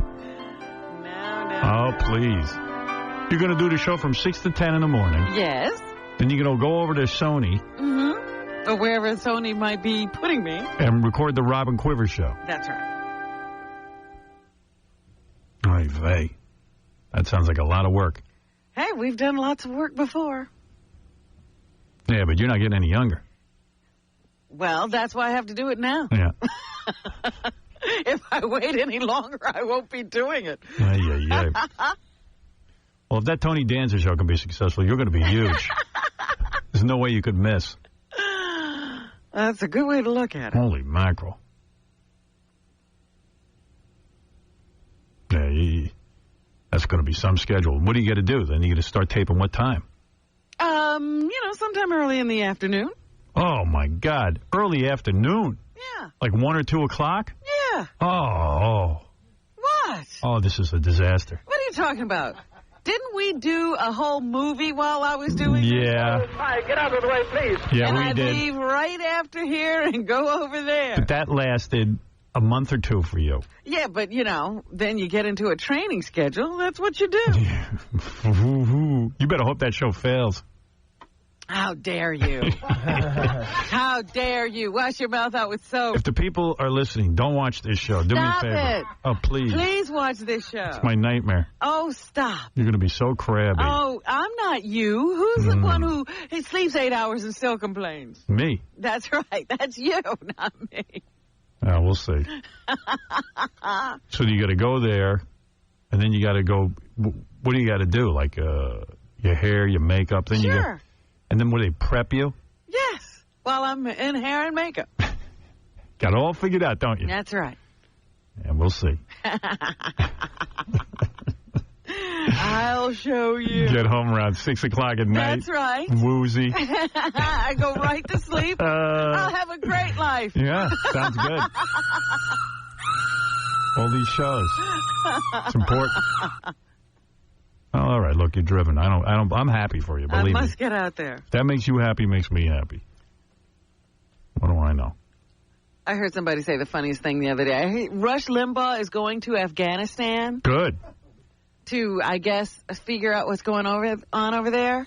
Yeah. But isn't that where the greatest amount of drugs is coming from at this point? That's right. Afghanistan. Yes. In fact, they're spraying the fields so they won't get any poppies growing. Bong hit Limbaugh. He can't get his hillbilly heroin anywhere. He's going to Afghanistan. He's going to get real heroin. Ladies and gentlemen, I'll see you in Afghanistan. Hey, how you doing there, Howard? Hey, Bobo. Bobo, how are you? Listen, Mel's working really hard, huh? He's got signed up NASCAR races on Sirius. Mm-hmm. Yeah, by the way, I knew nothing about it in advance.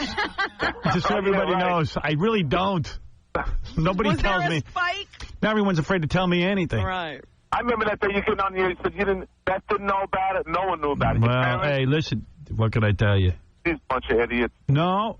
Let me tell you something. Job, right? They're absolutely doing their job, and they should do their job, and they're doing a good job. I don't have any problem with it. I think that anytime you see the stock market, things should be investigated. We because don't want any shenanigans. I don't want shenanigans. Yeah, right. And if anybody's going to benefit, it should be me.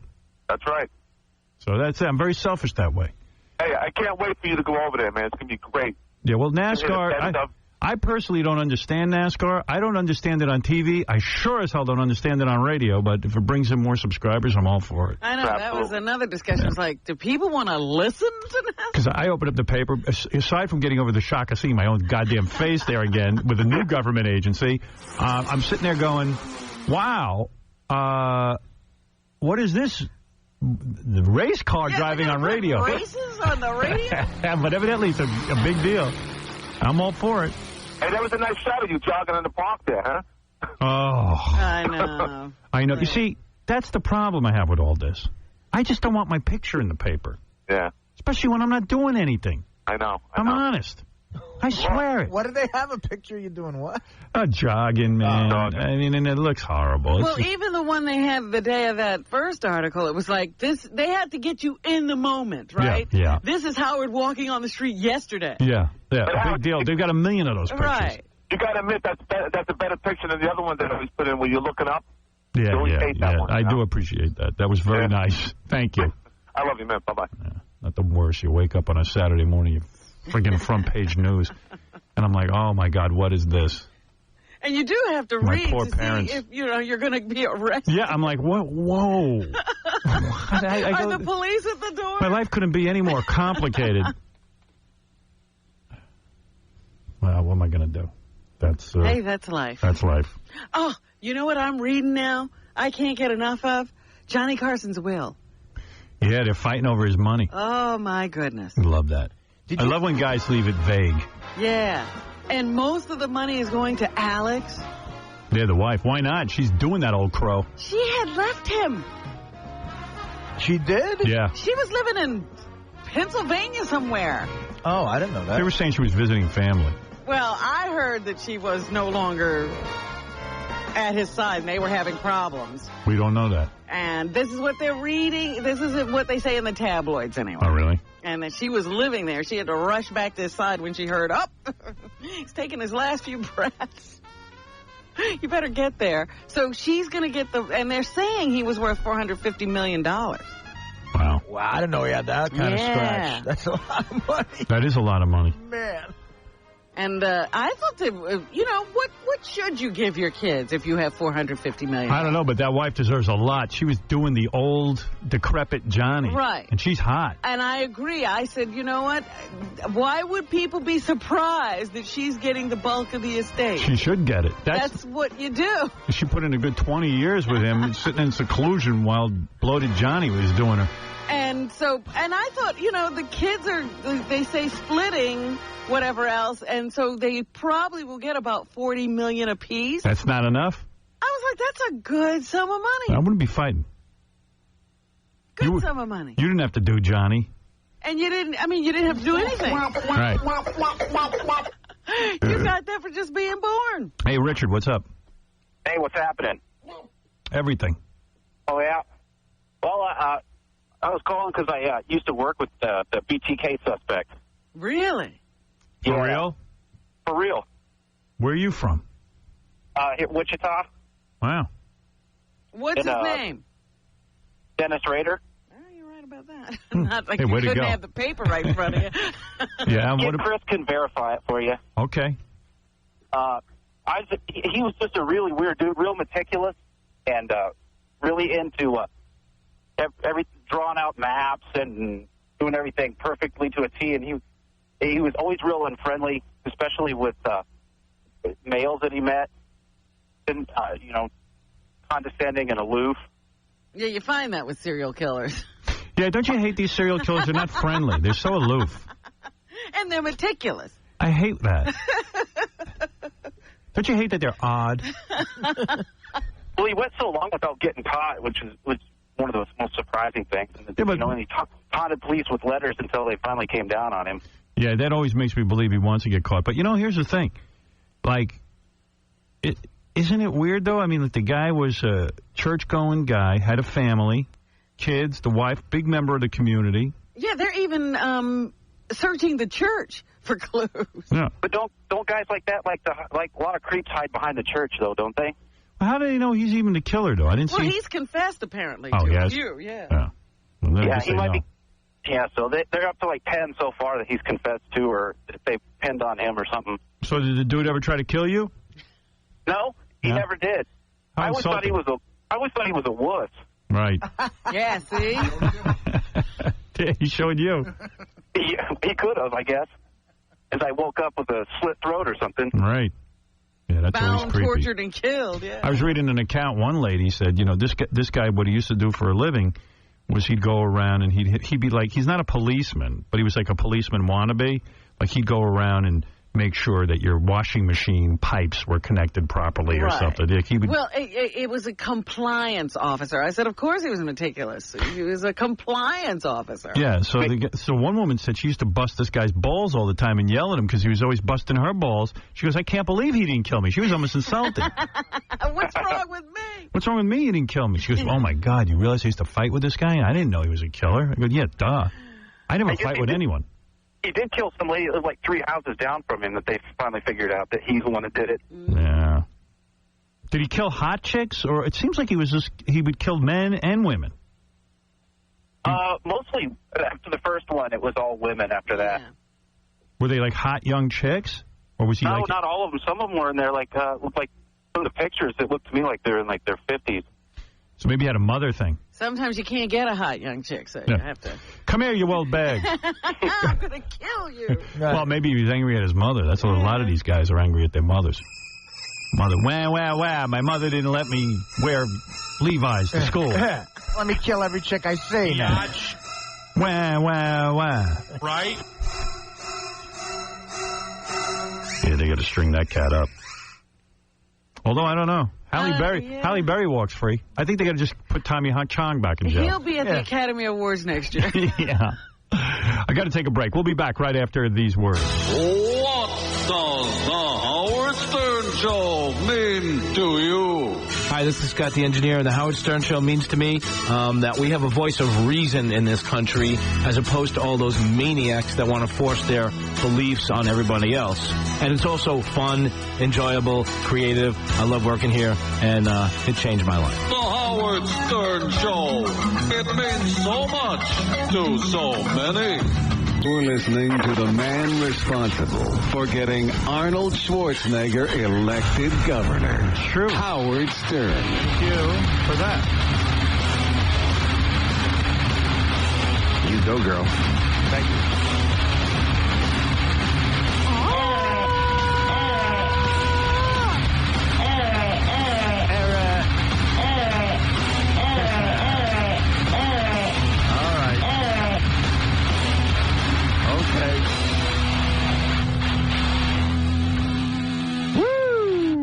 We're back live on a Monday.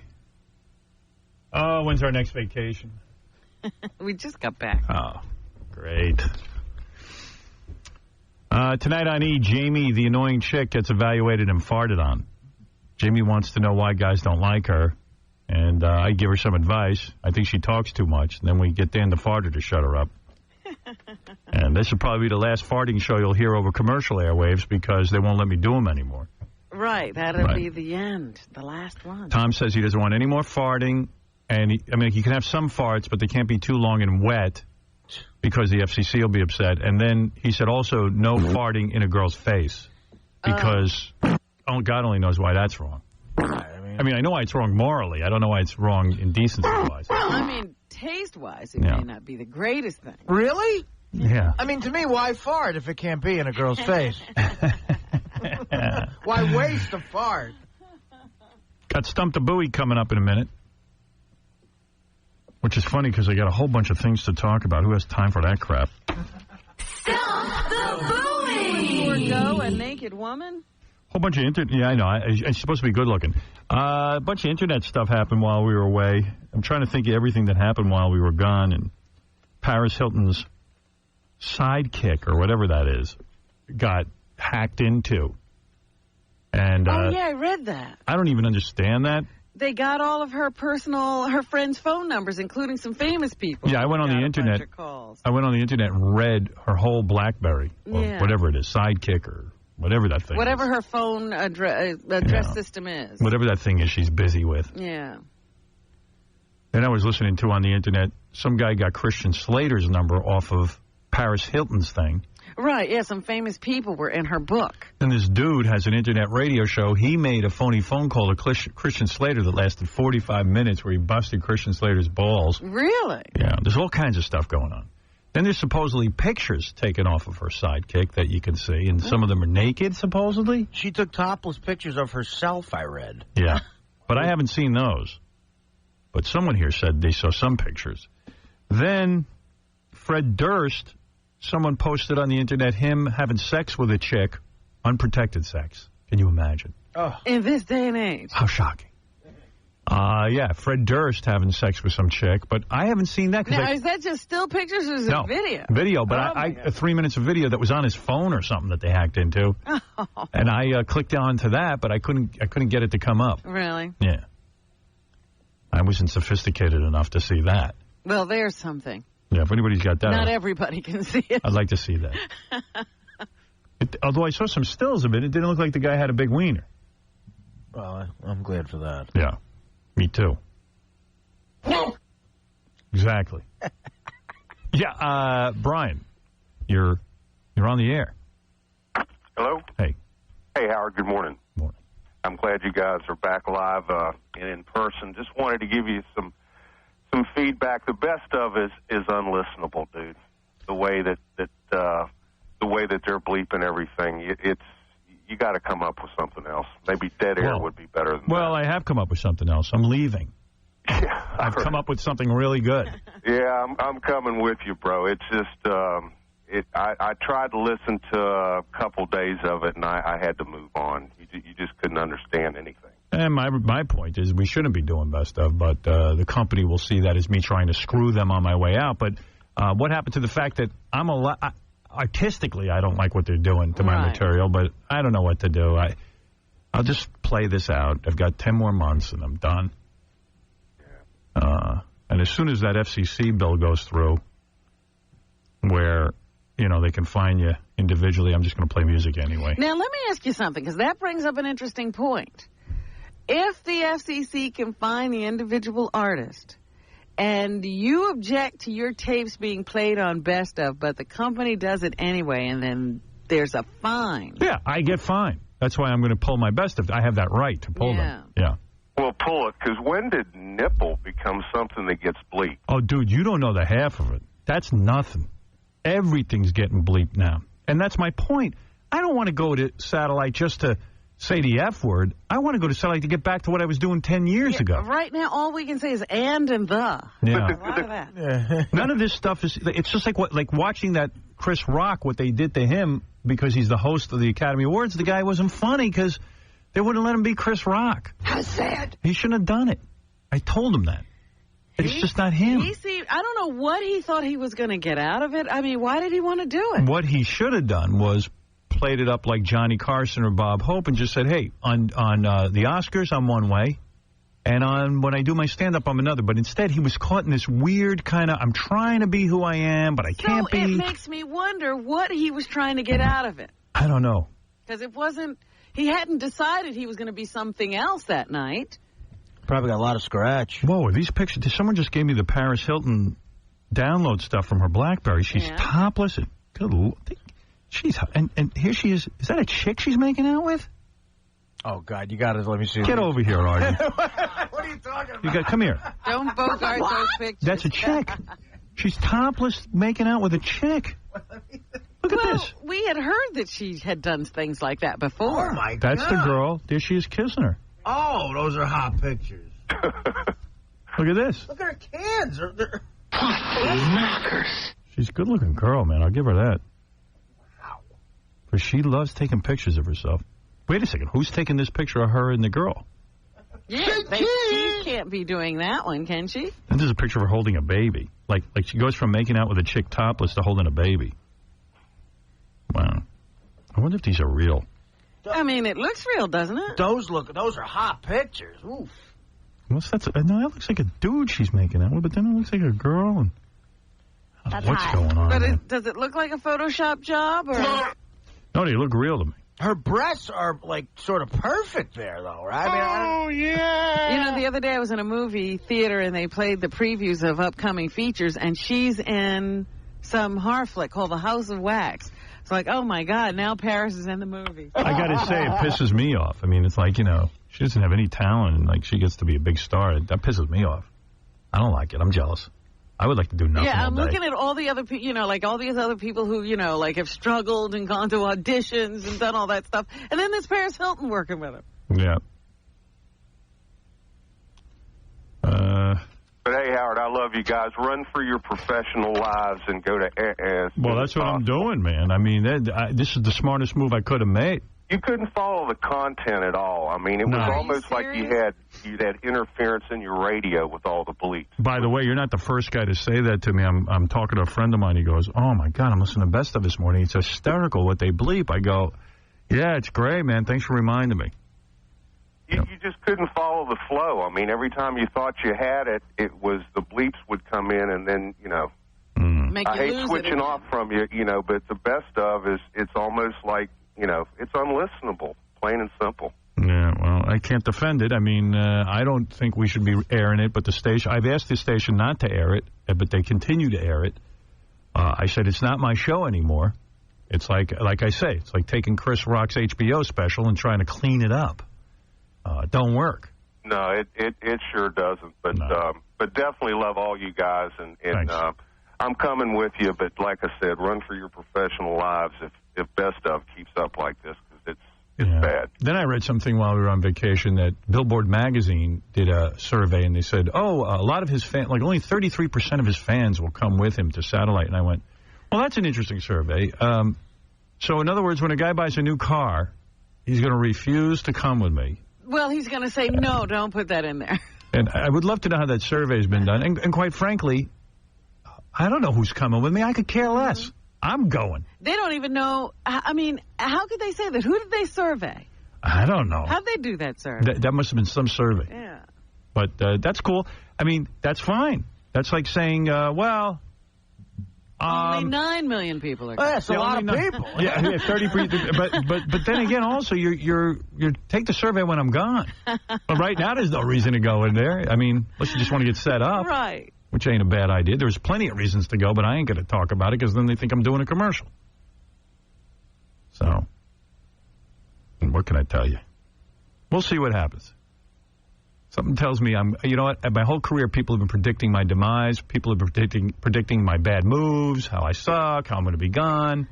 And somehow I'm a success. Yeah, stop with your surveys. There's much more important things to track. Well, while that survey's coming out, then there's some article I didn't even understand. Maybe someone who's smarter than me could explain all this financial stuff. But Viacom's, they devalued their company or something, the company we work for now, because they said with Howard Stern leaving for satellite, our company isn't worth as much. Like, was that the Infinity stock or Viacom stock? Viacom Infinity, and they said, well, it's only going to be worth. The company's worth $18 billion less or something. I don't know, some crazy number like that. I'm saying, well, Man, was I underpaid when I was here. Well, that was obvious. Yeah. If you're telling me I'm leaving... And you got to devalue the company. $18 billion friggin' dollars.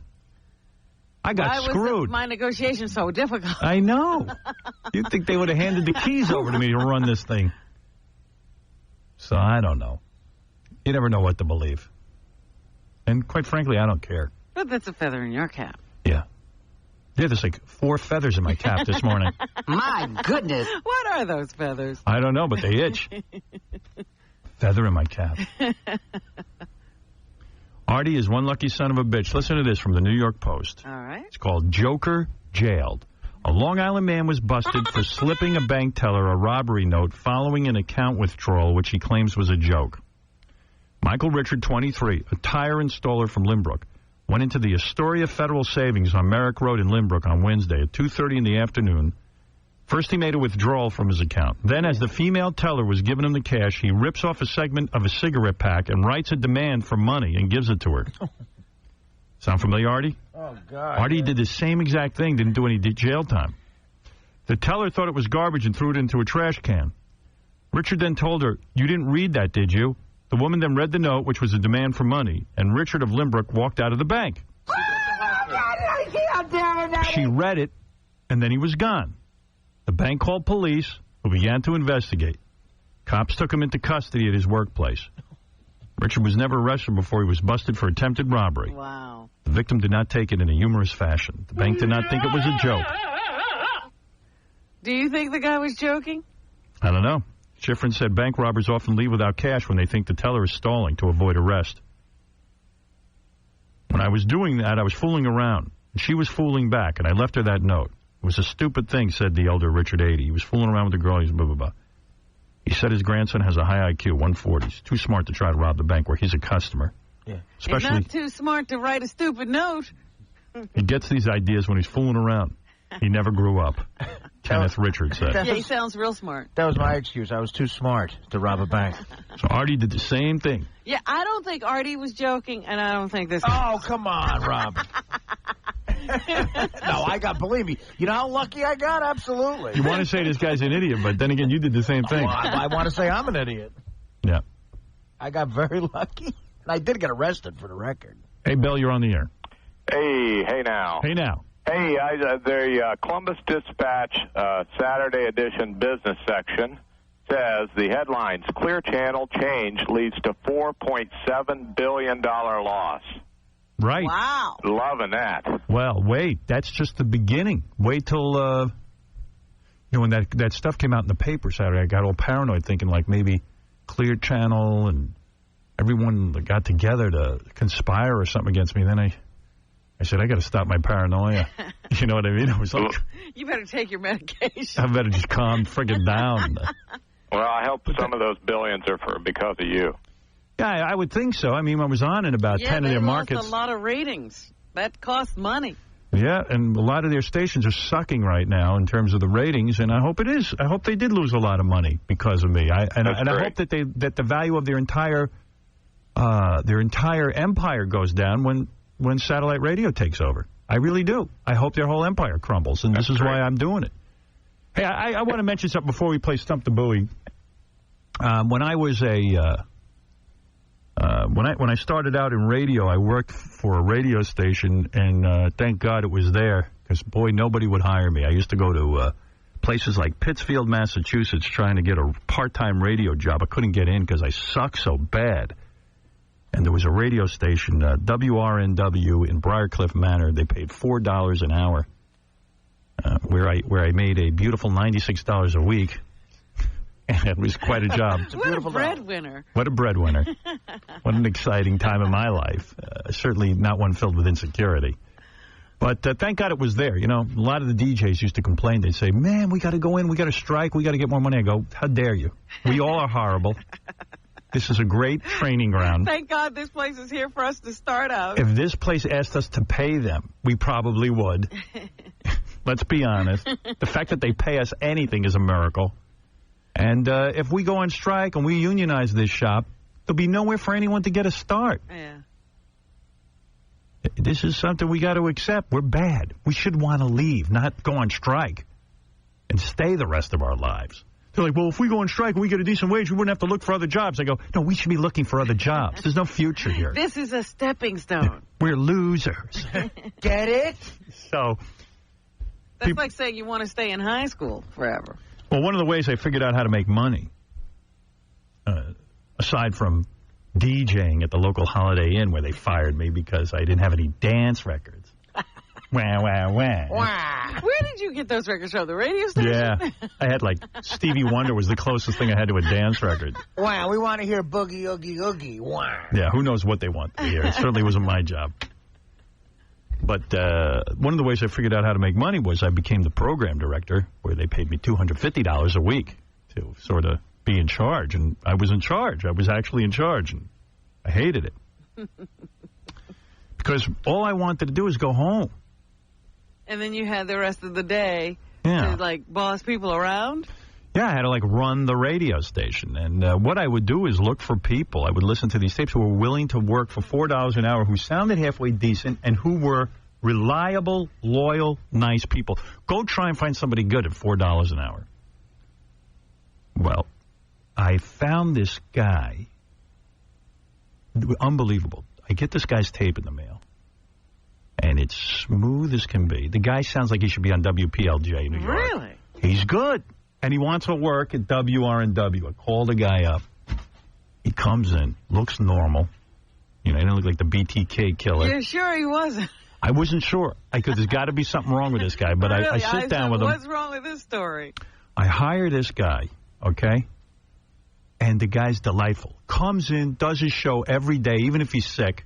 Got a cold, could care less, loves it. Does production work like you wouldn't believe. I'd say to him, hey, can you help me out with something? The guy was right there helping me. Like from God, an angel.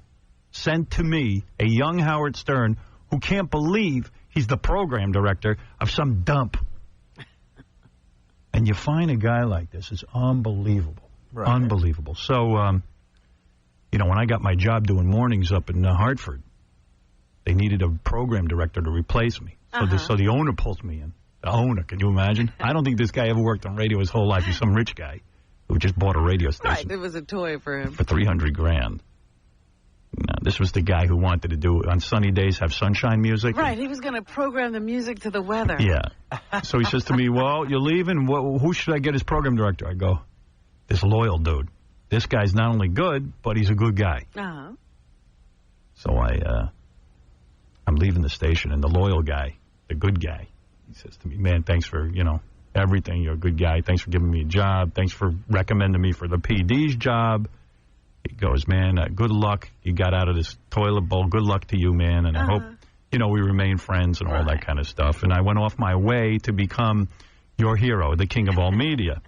So through the years, I wasn't in touch with the guy. Uh-huh. Sort of like my relationship with Fred. I love him, but he's here and you're not in touch he's here. with I'm not in touch with Fred ever. No reason to be. It's better that way. No, but anyway, through the years, I always kept tabs on him. And this guy, he did very well in radio. He did. He was working a couple of stations. Worked at WLIR, which was a great station on Long Island. Yeah. Then he went off to Philly, worked in Philly, and became a big deal in Philly, doing news and all this other stuff. And a lot of people who listen to us in Philly remember him because he was part of the Morning Zoo there. Oh. Mark the Shark. Mark Drucker. That was the guy. That's right. I remember you talking about him. Mark Drucker was Mark the Shark. And it always killed me because we were up against him. And I was pretty rough on DeBella, but I would never say anything bad about Mark. Right, you stayed away from Mark the Shark. Well, because Mark's my buddy. And quite frankly, I mean, you know, those are radio wars and everything. They don't mean much. But Mark the Shark, that was the guy. That guy, Mark the Shark. He was the guy who walks into WRNW. I remember even meeting him at some point. Yeah. Great guy. Great guy. And I got the news over the weekend he died.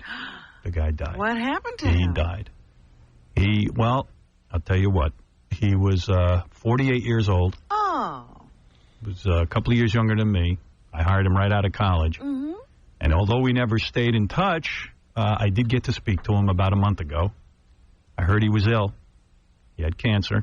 Oh. Oh, boy. Got an 11-year-old daughter. Mm. He was divorced, but he had a fiancée. Still in the Pennsylvania area? Yeah, he was in Philly doing the news on a local AM station there. Uh-huh. He had decided years ago that I wanted to get out of being a DJ, wanted to learn the news business, and learned it from Steve North, another good guy. Remember him? Another good radio guy, who I think he works for CNBC right now. And so I'd heard he was sick, and I called him. And we had he couldn't speak. What kind of cancer? He went to the doctor for a stomach ache. Turned out to be stomach cancer. They couldn't save him. But they were doing some kind of experimental chemo at the time, and it was really weakening him. And I felt awful, so I wrote a letter to him. And I'm not sure I remember exactly how it all went down, but his mom called me and spoke to her, and I told her how sorry I was and what a great guy Mark was and what a radio guy with his smooth voice and that great delivery and how professional and how nice he was. And I said, it's just like yesterday. I can remember that fresh-faced guy walking into my station wanting that job on the radio, and I heard that tape, and I said, this guy's good. So and then when Mark was well enough, he looked like he was doing a little better, gave me a call. We got to speak. Got to speak a little bit. I got a chance to tell him what a great guy I thought he was and how sorry I was that he was going through this. He had a great sense of humor, sounded very upbeat. But passed away. Wow. Passed away. Young guy. 48? 48 doesn't seem so young to some people, but when you die, it seems young. Yeah. As you Chris don't want Rock to die has at said. 48. So the only time 48 is young is when you die at 48. That's what he says. Oh, you're right. Or date share. Right. He was a great guy. I met him at WLIR in the early 80s. I did stay in touch with him throughout the years, and you actually had recommended him for a job. He worked with David Brenner for a while producing his show. Yeah, they were looking for a producer's job for David Brenner, and I thought Mark would be great for that, and he worked with Brenner for a while. Show didn't work out, but I recommended him for it. But really one of the truly nice guys, mild-mannered, wonderful, good guy. Wonderful Well, they guy. do say the good die young. Yeah. I'm going to prove that the bad die young, too, Rob. It's funny, I've talked to Billy Joel himself about that. And you know what he said to me? Billy, good die young? I once ate dinner with Billy Joel, and he turned to me and he said, it was just in conversation. He says, only the good die young. And he goes, I really do believe that. I wrote that song. He forgot. He was saying it like a guy. That's something he says. Right. And he says, that's why I know I'm going to live a long time. He says, because I'm really bad. I'm a SOB. He goes, but the good die young. But I really appreciate Mark, and I know that there's a lot of people who were affected by his death. I'm sorry for his 11-year-old daughter who won't get to have him around anymore, and to his fiancée, Jill, who I've never met, but I know that she was a great girl and that Mark was very happy. And it's a shame because this was the happiest he'd ever been. He was about to get married, and he really loved this job. And he was working at KYW. Found out? Yeah. He was working at KYW, which is a big news station down in Philly, and he loved This was very fast. So anyway, I just want to say, in memory of Mark Drucker, the only thing I can say is farewell, friend, and also I will dedicate, in the true radio fashion, my move to satellite to Mark Drucker. Every day I go in and do that show. When did he die? I mean, he died over I think he died on Friday was the funeral. So I would say he died Wednesday? In the middle of the week. Yeah. Wednesday, sometime in the middle of the week. And I'm going to dedicate my my move to satellite to him. Wow. And I'm going to remember him every day when I'm there kicking ass, because this guy was motivated. One of the things was this guy was motivated. That's why he was successful. So that's that. I wanted to mention the guy. A good guy. And now let's see some naked chicks. Exactly. You know what I mean? What's the story? Do I have time for the naked chick now, or Fred would know, but I think we have to break. We should break. We should break. All right, we'll take a break, and we'll be back right after these words. Wood Yi, let me just say congratulations, Wood Yi. Congratulations. Now, listen, what was the best thing about marrying that Chinese girl, Sun Yi? After they threw the rice at the wedding, Sun Yi picked it up and cooked it for dinner. What a resourceful gook. Tell me about your plans for the future. Will you be having children right away? Children? You must be higher than Chris Farley on a case of Liquid G. No, we will adopt a nice 13-year-old Filipino girl with no chest and a flat head. Yum, yum, eat 'em up. Howard Stern Show. Make it louder, will you? Oh, I love it when it hurts. That's so good. Oh. Yeah. Okay.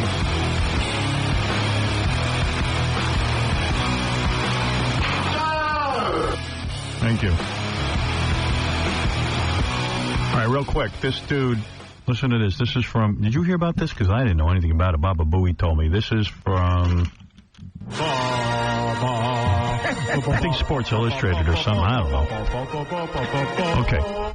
This cat is all right. One of Zimbabwe's top young female track athletes. Turns out is a guy. You're kidding. Now, I guarantee you, I didn't know anything about that. Until last month, Samu Kaliso Sithole, which sounds like a curse, whose age has not been reported, was a rising national star in the long jump, the javelin, and the 400-meter hurdles. But Sithole was charged with offensive behavior and impersonation after a male acquaintance told authorities that the athlete was actually a man. Wow. Sithole, they got a picture of him here, admits that it is partly true. Partly? Told the judge that he or she was born with both male and female organs, and then a tribal healer prescribed a mixture of herbs that caused his male genitals to disappear. Sithole said the healer caused those genitals to regenerate when the bill wasn't paid on time. Give me a break. So he was born with both genitals. They're still there. The healer gave him herbs to make his balls disappear. And then he didn't pay the bill. Didn't pay the bill, then he made the balls grow back. That's the greatest sports story of all time. There you go. That's amazing. Yeah. I would have gone with I can't imagine he didn't compete in more events. Yeah. I would have gone with just I have a very large labia defense, which some guys use. Tonight, Jamie wants to know why guys aren't digging her. We give her the God's honest truth, and then we fart in her face with Dan the Farter. Now, that didn't help her get guys. No, but funny. Helped us get the laughs. Here's a hint why guys don't dig her. It's got something to do with yapping. Here comes Anna Nicole and Kim, the two stars of the Anna Nicole Smith Show. Anna Nicole looks like she's happy to be here. Anna Nicole never looks happy to be here. Why is she not happy to be here? I don't know. She just doesn't like it. Anna Nicole doesn't like it. I think this is torture for her. You love my show. Look, Kimmy, what? You've been a jerk today. Who was a jerk today? You've been a jerk today. No, I wasn't. You too. Who, Casey? Who? Robin? Robin. Oh, come on. That's ridiculous. You look beautiful. She's upset. Oh, why are you upset? Don't be upset with me. That's silly. Because why are you always calling me fat all the time? I didn't call you fat. I just said that I don't think... I was making my observations about the show. I've seen every one of them. And I believe... Here's what I said. And tell me if I'm wrong. I believe Howard K. Stern, your lawyer, is in love with you. I think he's physically in love with you. I believe that... And I believe you know it. And I think there's certain things that we don't see on the E-television show. You think there's a relationship going on that's not being broadcast? Yeah, I think Anna... I don't think Anna's in love with him, but I think he's in love with her, and I think there might even be some sort of sexual tension there. No way? No. You'd have to ask Howard if he's in love with me, but I don't see that. Oh, I do. You don't sleep with him? No. No guy hangs around... I know that no guy hangs around a girl that much as intensely as he does with you. Unless he isn't feeling sexual. And I'm going to ask your assistant, is that true? About Howard? Yeah. You'll have to ask Howard. But what do you think? Yeah. What do you think, Kim? I think there's a little bit of an attraction there. Wow. Yeah. See? Have either of you guys seen any evidence of Howard with any other women besides just hanging around with you all the time? Like, does he date? He seems to be with you 24/7. Well, that's because we work together and we do our litigation But together. I work with We're always Howard. together. I work with my Howard Stern, and then I go home and I have another life. And you're Howard Stern? Well, he goes home and has his life after does? the day's done. Yeah. Oh, I thought he hung out with you all day. It doesn't seem like It almost looks like he lives with you. And I mean, he even... He hangs out with me all day, but then he goes home. Because I never heard of a lawyer making a living. Because you haven't even gotten paid yet from that old dude you were married to. My husband. Your husband.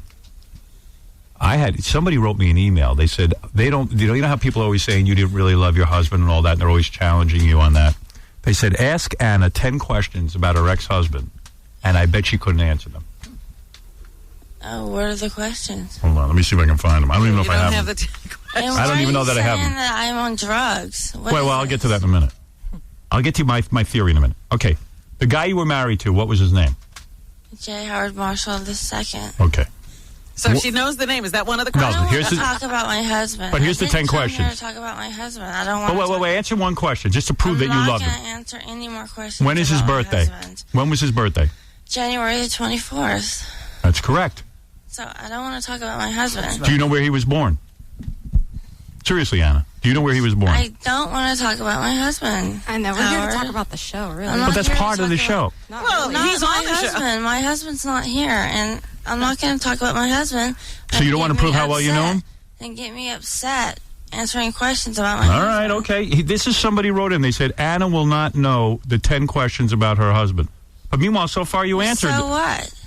They said you would not know where he was born. Well, I don't care what people think. You do know where he was born. I don't care what people think. You don't? No. You don't care what people think? Well, I care what you said. That What did really I say? pissed me off. That I'm on drugs. What is that? I said here's what I thought. I thought from watching the show, because when you were in here the last time, I didn't see the show yet. I saw one episode, and I said to you at that time, I thought that you were high for the show. And you said, no, Howard, I'm not high for the show, that's my southern drawl or whatever. And even you said when you watched the show, you said, I sound and look high. I did, and I said it looked like it. But Howard's saying today that that's wrong, and he thinks I'm on drugs. I think that you're on a medication. But I'm not. I can't believe it, because you always appear What wasted. is wrong? What's wrong with me? I mean, Hello, peekaboo. Right here. No, I think sometimes when I see you on the show, you seem very out. I'm going to ask your assistant, Kim. Don't you think Anna sometimes seems very out of it? Am I high saying that? I think that they run her pretty hard. I mean, we have, like right now, we got in at 12:30 last night, got up first thing in the morning. We're all tired and dragging. And But you're tired right now, Kim. You don't sound high.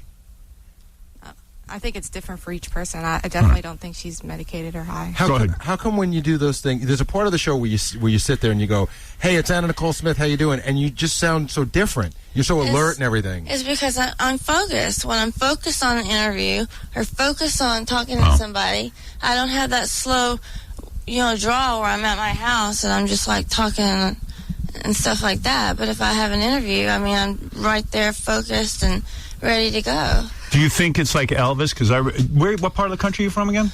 Texas. Texas. Because Elvis, he was from something like Texas. Wasn't he from Memphis? Memphis or Mississippi? Isn't that like Texas? Memphis is in Texas. Elvis used to have he'd always be like, well, Elvis was on drugs. But Elvis was high. See? So I don't know. Is that combination of Texas and drugs? No, you know I'm not the only person saying it. I mean, a lot of people are saying, and Nicole seems high. But it's not true. Okay. All right, listen. I have another question. I know you don't want to talk about your husband, but I have noticed that lately the urn has been, like, pixelated on the show. I don't want to talk about that either. I know what must have happened. You showed your ex-husband's urn, and the family tried to use that against you in the court case.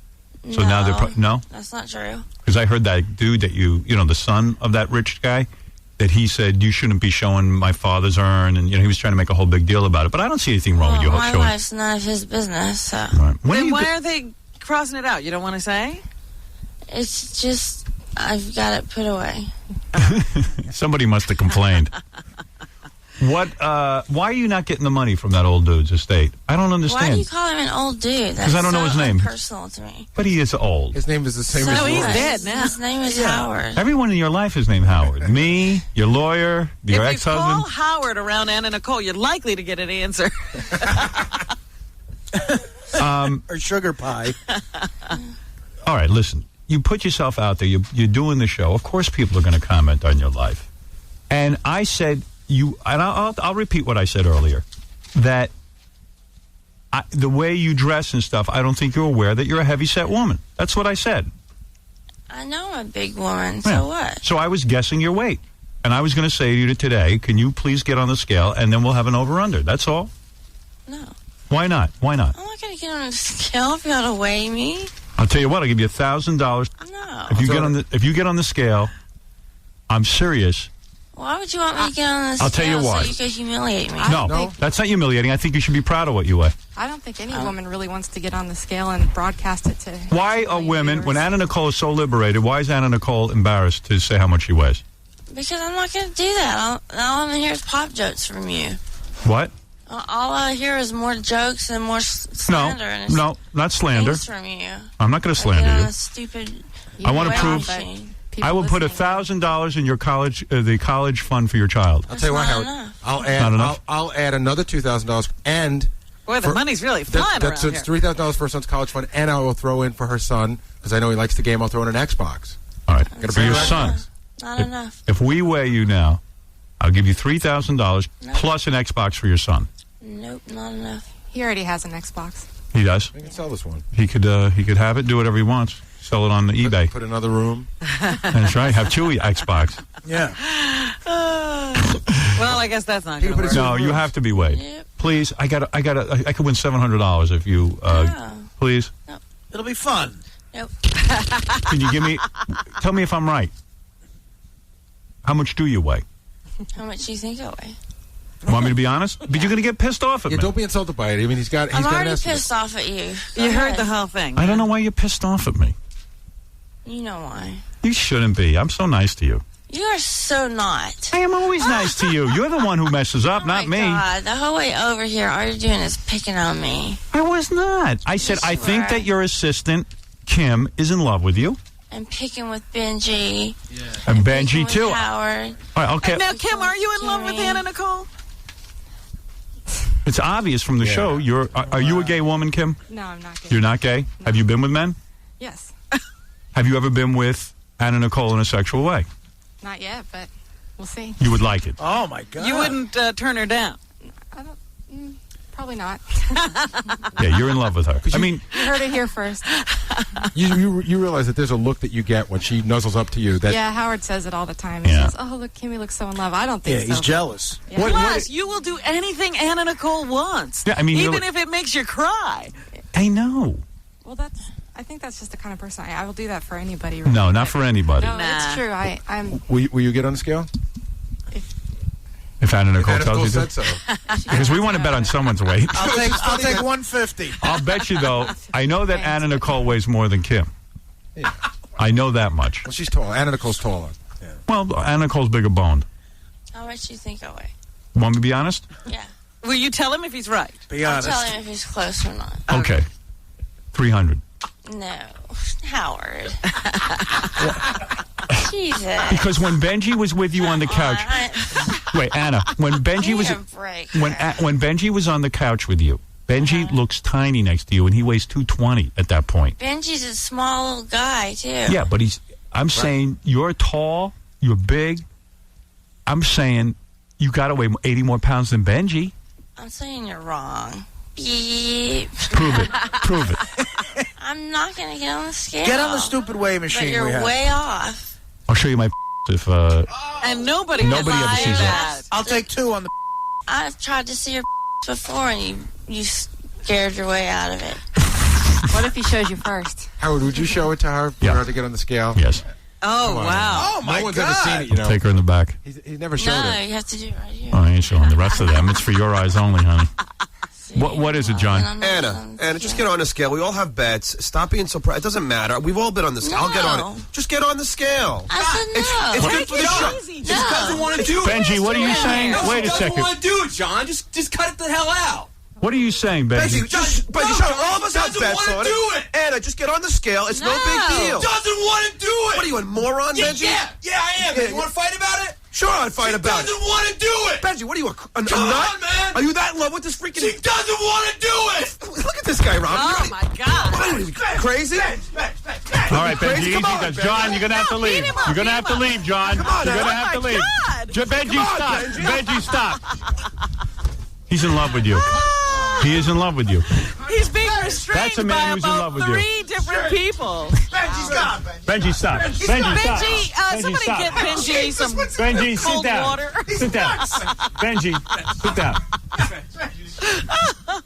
Oh, my God. Look at the commotion you caused, Anna Nicole. Easy. Everyone easy. Benji's fine now. He's all right. He's all right. He's okay. Benji, calm down. He just knocked over some cards. You know, Benji is in love with you, Anna. Well, he's a nice person. I like Benji. Wow, he really stood up for you. He did. And Benji, I'm proud of that. Benji, you stood up for her. Are you okay? I'm sick of it, man. Thank you, Benji. She's a beautiful woman. If she doesn't want to weigh in, she doesn't have to.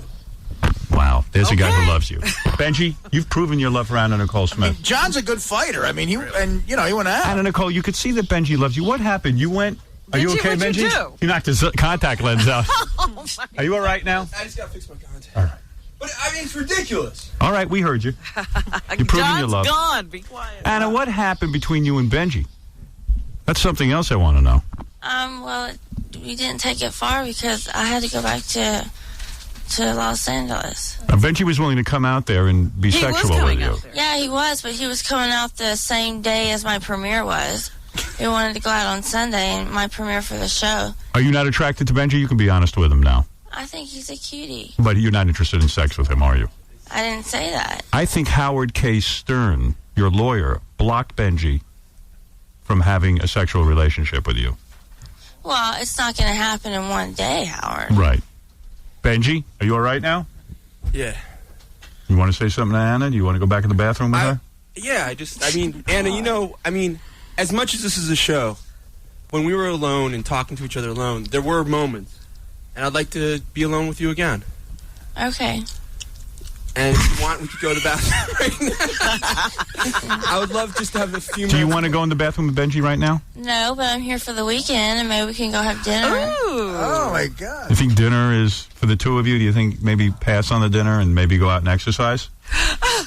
Seriously. Is that wrong? Does that make you feel so much better about yourself? Please let me weigh you. I'll give you $3,000 for your son. You're feeling so good right now. No, I'm not. I don't feel good until I get you weighed. You're not getting me weighed. Why won't you give sex to your assistant, Kim? Why are you not attracted to her? Are you aware that these people are in love with you? You got Benji, Howard K. Stern, and Kim, who's in love with you. Well, that's what y'all say. But she just said she would not be opposed to any overtures you'd make. Have you had sex since the show started? I mean, I know you said the last time you were here you haven't had any sex. No sex. So why don't you go in the bathroom with Benji? Get a little something going. Let him do on you. Trashy little bathroom. They fixed pictures. We fixed it up.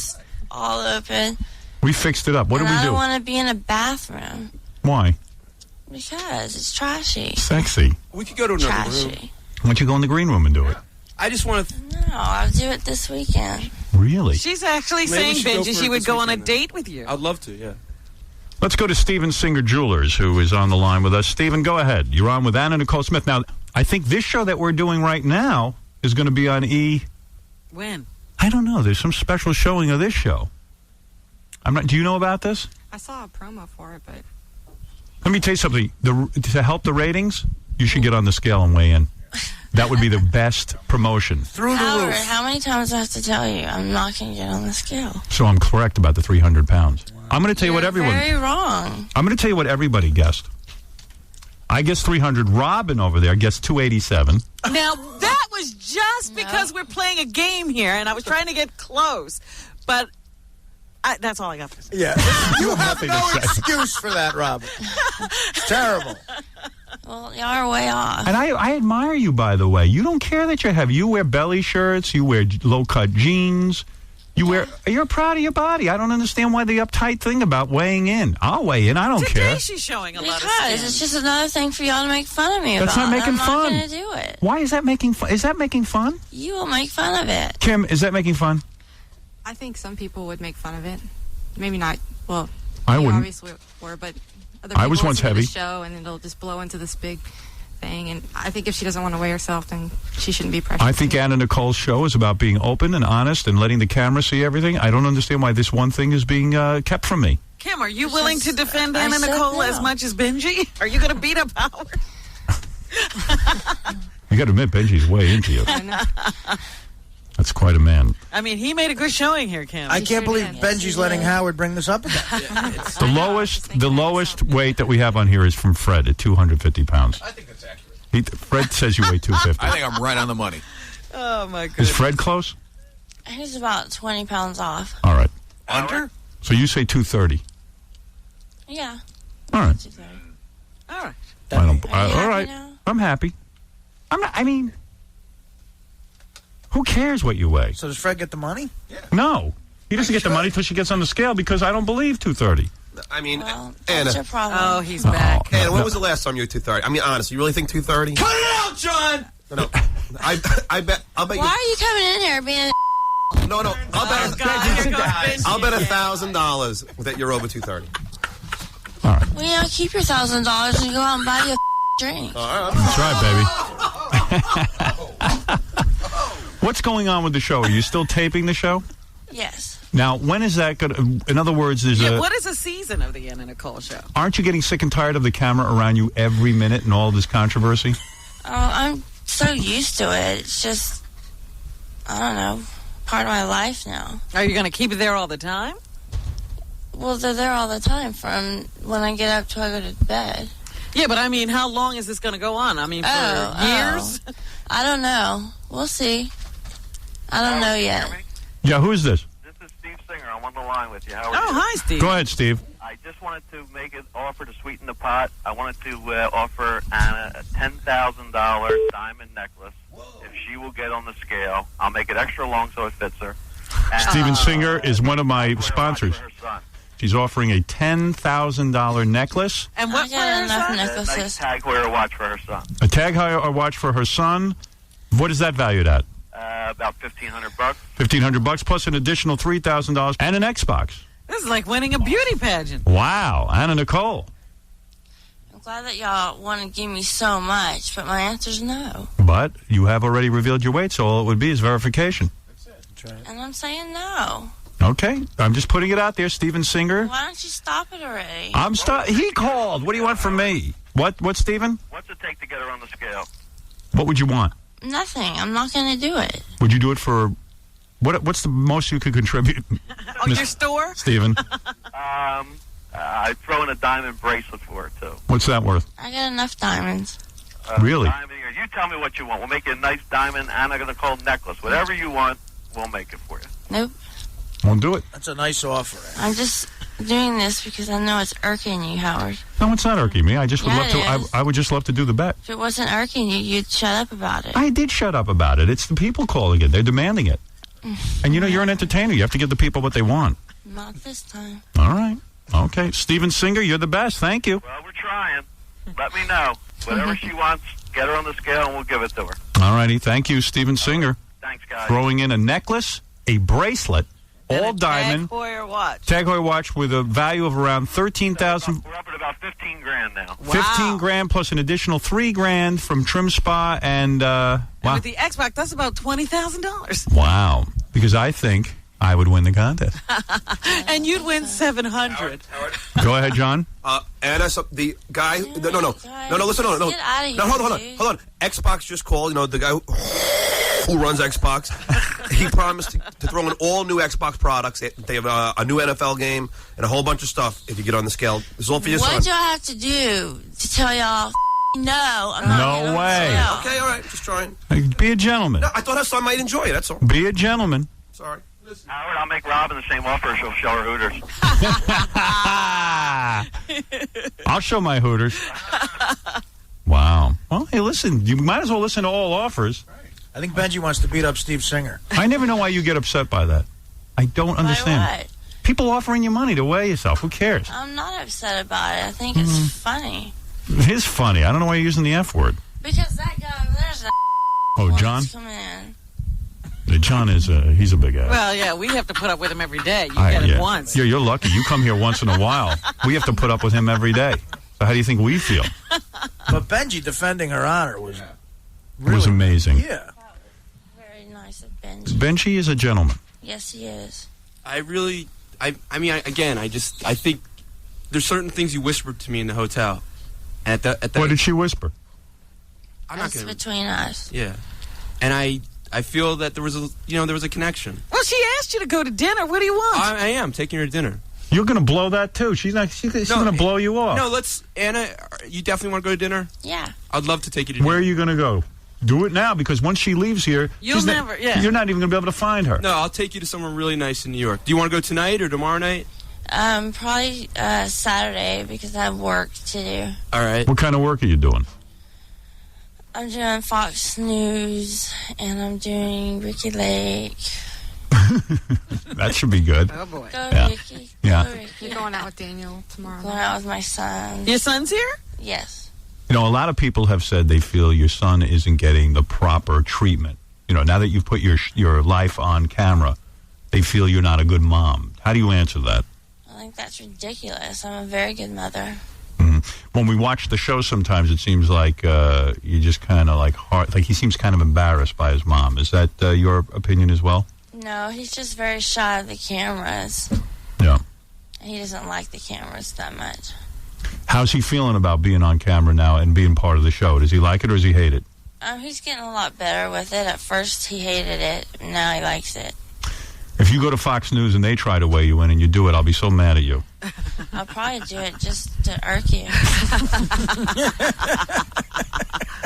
We'll be back right after these words. Broadcasting from the top of the Howard Stern building. Simply by pushing a button and turning a dial. You're listening to the Howard Stern Show. Howard Stern.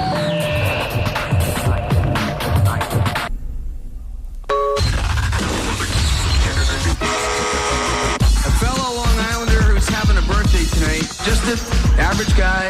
This song is dedicated to Howard Stern.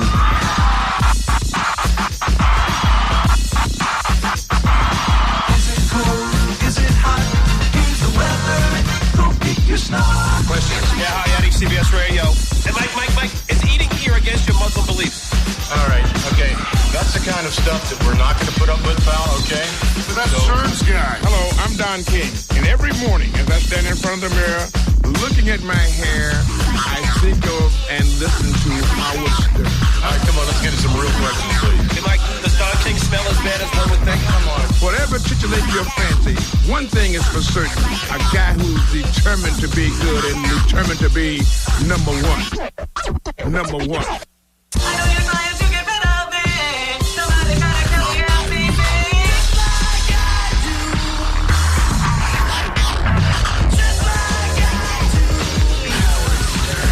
Okay, we'll talk to Red. What would you like to talk about tonight? Well, I'm having problems with my whole family. All right. Not just your girlfriend, your boyfriend, your friends, but your whole family? That's right. What's the problem? Well, my brother's mad at me because I broke his dictation machine. Well, you didn't mean to. Exactly. Would you guys like to meet Howard?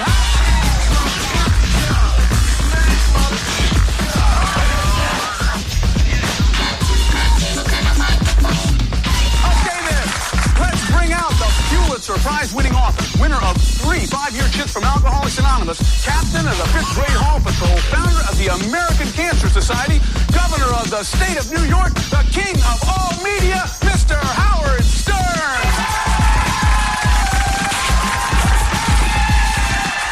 Kim, I don't get you. What is your career ambition? You hang around with Anna Nicole Smith. How did you meet Anna Nicole? Yeah. I was a front desk receptionist at a spa. At a spa. And what happened? Anna Nicole walked in and you were smitten? No, I just was helping her out, and we kept in touch through emails. And when her assistant quit in Texas, she asked me to come out for a couple of weeks and help her. And you've been there ever since? Yeah. Kim, what do you do exactly for Anna Nicole? It's hard to tell. I know it is hard to tell on the show. It looks like I didn't really do anything, but We think you get Sometimes- tortured. Sometimes I say, what don't I do? Really, Everything. yeah, I do everything from paying bills, making phone calls. What's the taking worst care of thing Anna Sherlock. Nicole ever asked you to do? Stuff. The thing that really irked you the most? Coming here. Yeah. Is that true? Yeah, I'm really nervous about being here. But Why are you nervous about being here? What have we done? She's scared of you. Why are you scared of me? Just. I'm so gentle and Is such he a... scarier than the roller coaster? No, not as bad as a roller coaster. Why did you get so mad at Howard K. Stern, your lawyer, when you were vomiting in the bathroom? I never understood that I episode. wasn't vomiting. You weren't? No. I had the water turned on. It was a trust issue. That's why she was so mad. I was mad because he didn't believe me. Yeah, you were having an eating contest. Right. You went into the bathroom, and he thought you cheated by vomiting. Right. And you didn't vomit. No. But he thought it. So what? He thought it. Then you He yelled was at sitting him. there calling me a liar and being real mean about it. Yeah, what you didn't see is Howard doing this whole little fit about how Anna was cheating, and it was just I think out of anything, Howard was the one making the biggest deal out of it, because if he had just let it go, then Anna would have just carried on. But Howard was like, "Oh, I can't believe you." And he just had this look on his face of. Is he paying you good money now? I mean, are you able to live nicely? I know you have that nice house. Is that because of the E! show you're able to get a nice house? No, it's not because of them, but I do make good money. I feel you'd be broke if it wasn't for E! Am I correct? No, you're not correct. Because you can't get the money out of your ex-husband's estate. I have other jobs, Howard. Oh, you do? I didn't can know that. work. I What- model still. Is that true? Yeah. For who? Just for different people. Really? Plus-size modeling? That too. Yeah. Because I don't see these pictures anywhere. We I gotta look in the magazines. All right, I didn't know that you were still working. Absolutely. We never see it on the show, so it's hard to tell. I haven't did a photo shoot since I've been on the show. Mm-hmm. It's been really hectic. What's it cost to hire you for modeling? Maybe I'll hire you to do something. My day rate's $50,000. 50 grand a day? Yeah. So no wonder you won't get on the scale for just 10,000. Would you model a bikini if someone hired you? Yeah. If I come up with 50 grand, you'll get in a bikini? Yeah. You would? Yeah. Well, I don't have 50 grand. So you're lucky. Good luck. And why are you out promoting again? You already promoted the opening of the show. Are they putting a lot of pressure on you? Yeah. They are, They aren't want they? us to promote. I mean, it's good to promote for the show. I'm still a fan of the show. I like the show a You lot. can tell that we watch. Yeah. I saw the first Vegas show. I loved it. I loved it. I love watching your life. I'm fascinated. What'd you think about Howard's freaky dance? I didn't. Is that part two? See, 'cause Yeah, that'd be part okay, two, I didn't see probably. part two yet. Oh, we haven't seen it either, but I think they showed a teaser. And Oh, here's Crazy Cabby. What is it, Cabby? I just want to say hi, Anna. First of all, love the show. I watch it every weekend. I don't know if you're happy being big, but I wasn't, and I lost 100 pounds. and these guys can document it. Y'all make me sound like I'm this huge cow. You're not. I'm not trying to say that. What I'm trying to say is I changed my life. I used to try to squeeze into a XXX shirt. Look at me now. You're trying to squeeze into what? Howard, Why were is you? that shirt so He tight? lost 110 pounds. You eat everything that you want to eat, and you lose weight. And I swear to God, it works. It doesn't change the way you go to the bathroom. It doesn't do anything. There's no jitters. It's the real deal. And It's true. He did it, and he had no willpower. I have no willpower. I'm like a loser. You like a loser, or you're a loser? I eat garbage food every day. That's all I eat, and I lost 110 pounds. Can't be enough. You just want to take the trim spot. Enough, Artie's in love with you. Are you next? He really did lose the weight. It's amazing the transformation that it's made in my life. That's right. People at work Good, tell I'm me, happy for you. and I'm not calling you fat. A fat guy doesn't call anybody fat because he's fat himself. Oh, please. I thank hear you. your You just commercial. did it. No, I'm saying I don't call anybody fat. What I'm trying to say is it will change your life. The transformation is amazing. Would you not agree? I agree. He lost 110 pounds. I mean, I go to the store and I have to buy a new wardrobe because I can't fit into the clothes because they're so big on me. They make me look fat. Dan, you're on the air with Anna Nicole Smith, the star of the Anna Nicole Smith Show. Hey, guys, I don't want to bring the show down, and this is kind of serious. I have a 6-year-old child, and he's dying of cancer. And he had one wish, and he's kind of a big fan of Anna Nicole. He wanted to get on the scale. He wants you to get on the scale. Oh, that's a cheesy one. You're saying that your kid is dying of cancer? And his last wish is for Anna Nicole to get on the scale? Oh, you can come up with something better than that. I believe him. I think that's wrong. I think this guy's serious. What about AIDS? Yeah, maybe he has AIDS. I'm not the kind of person to kid around about something like this, and I'm really not.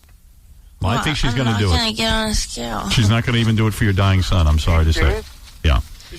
I mean, I'll say hi to your son. I respect that. I'll If you don't be want to, sweet to your son. I'll say hi. I'll send them stuff, but I'm not going to get on his scale. I respect Benji for standing up for you. A woman doesn't have to reveal her weight to Can anybody. you put your son on the phone so that we can hear him?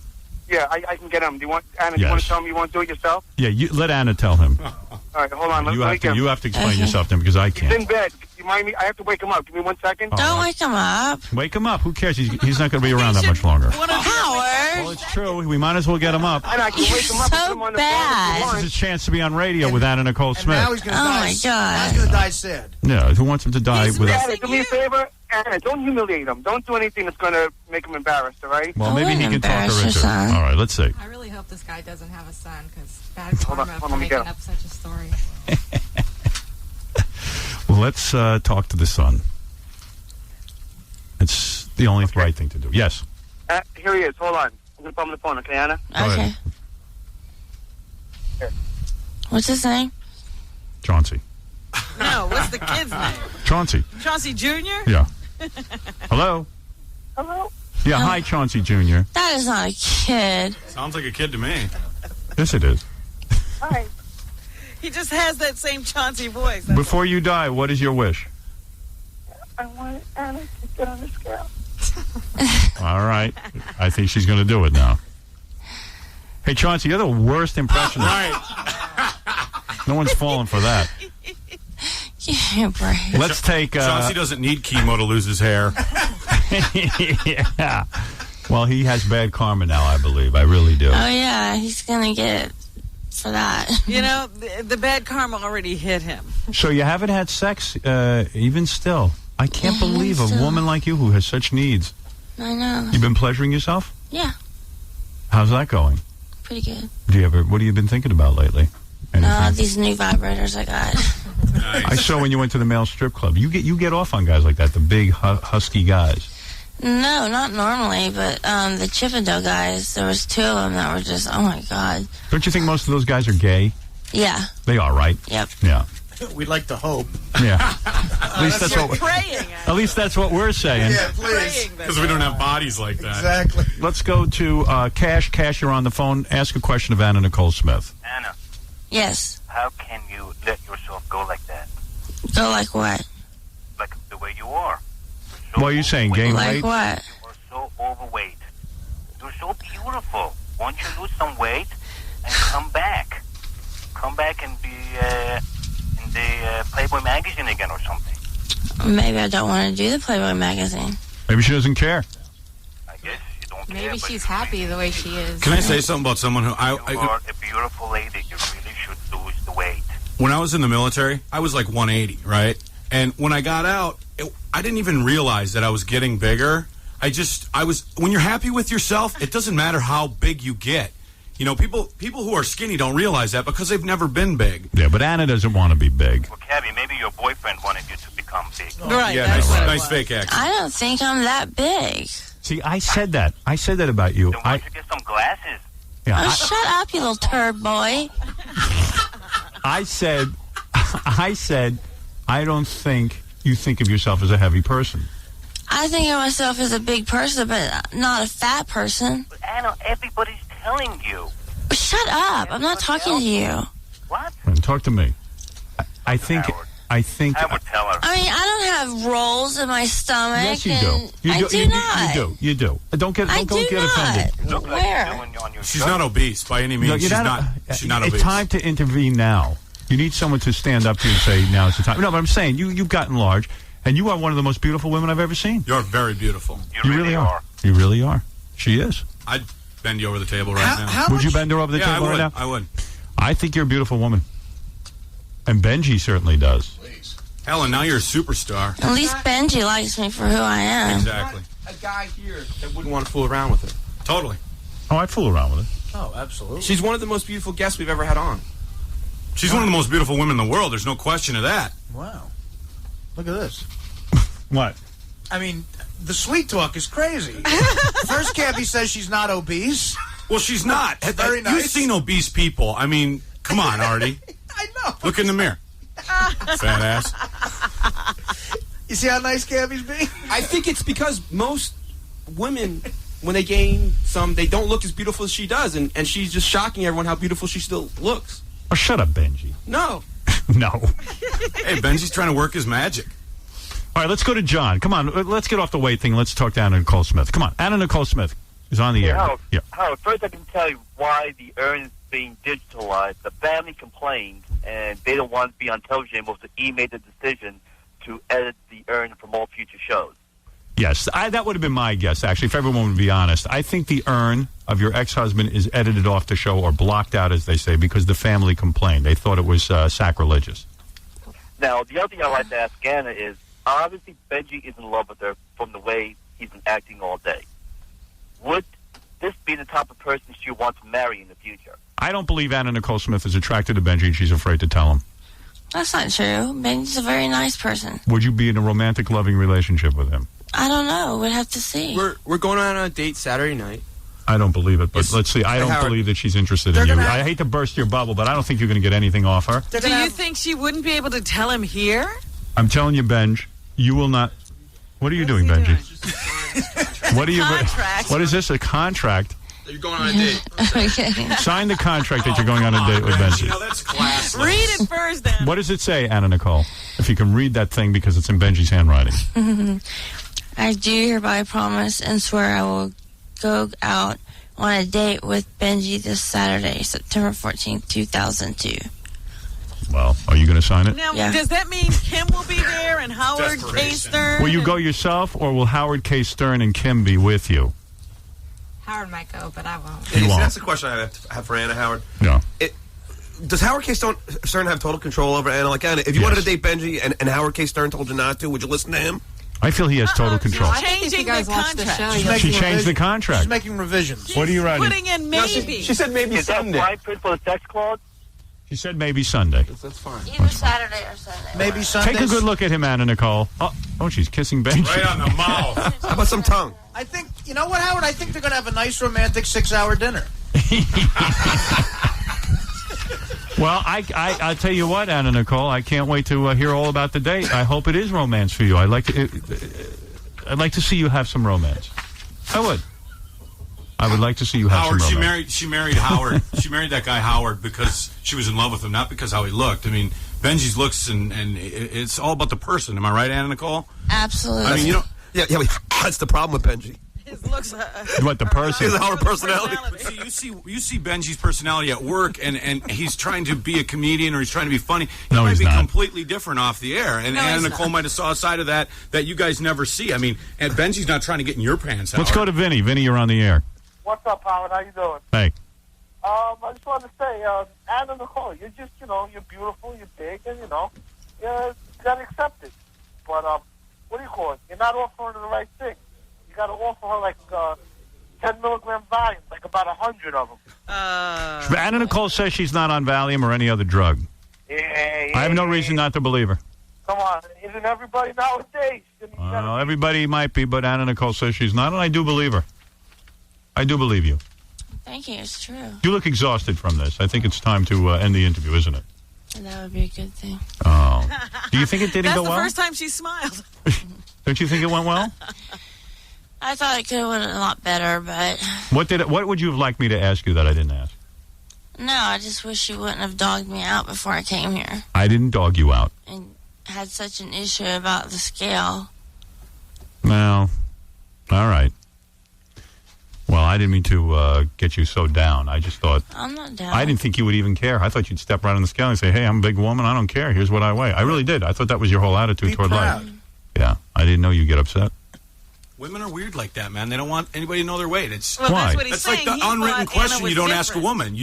You never ask Yeah, a but woman their weight. I never thought you would admit that you got from a man. Well, you know what though? most guys won't admit I that. have no shame. I love everything I've done. I've experienced life like no other human being, and you know what? I'm I don't regret anything I've ever done, whether it was experiment with gay sex when I was 18 or anything. Nothing I've ever done. He received and gave it. And you won't get on the scale.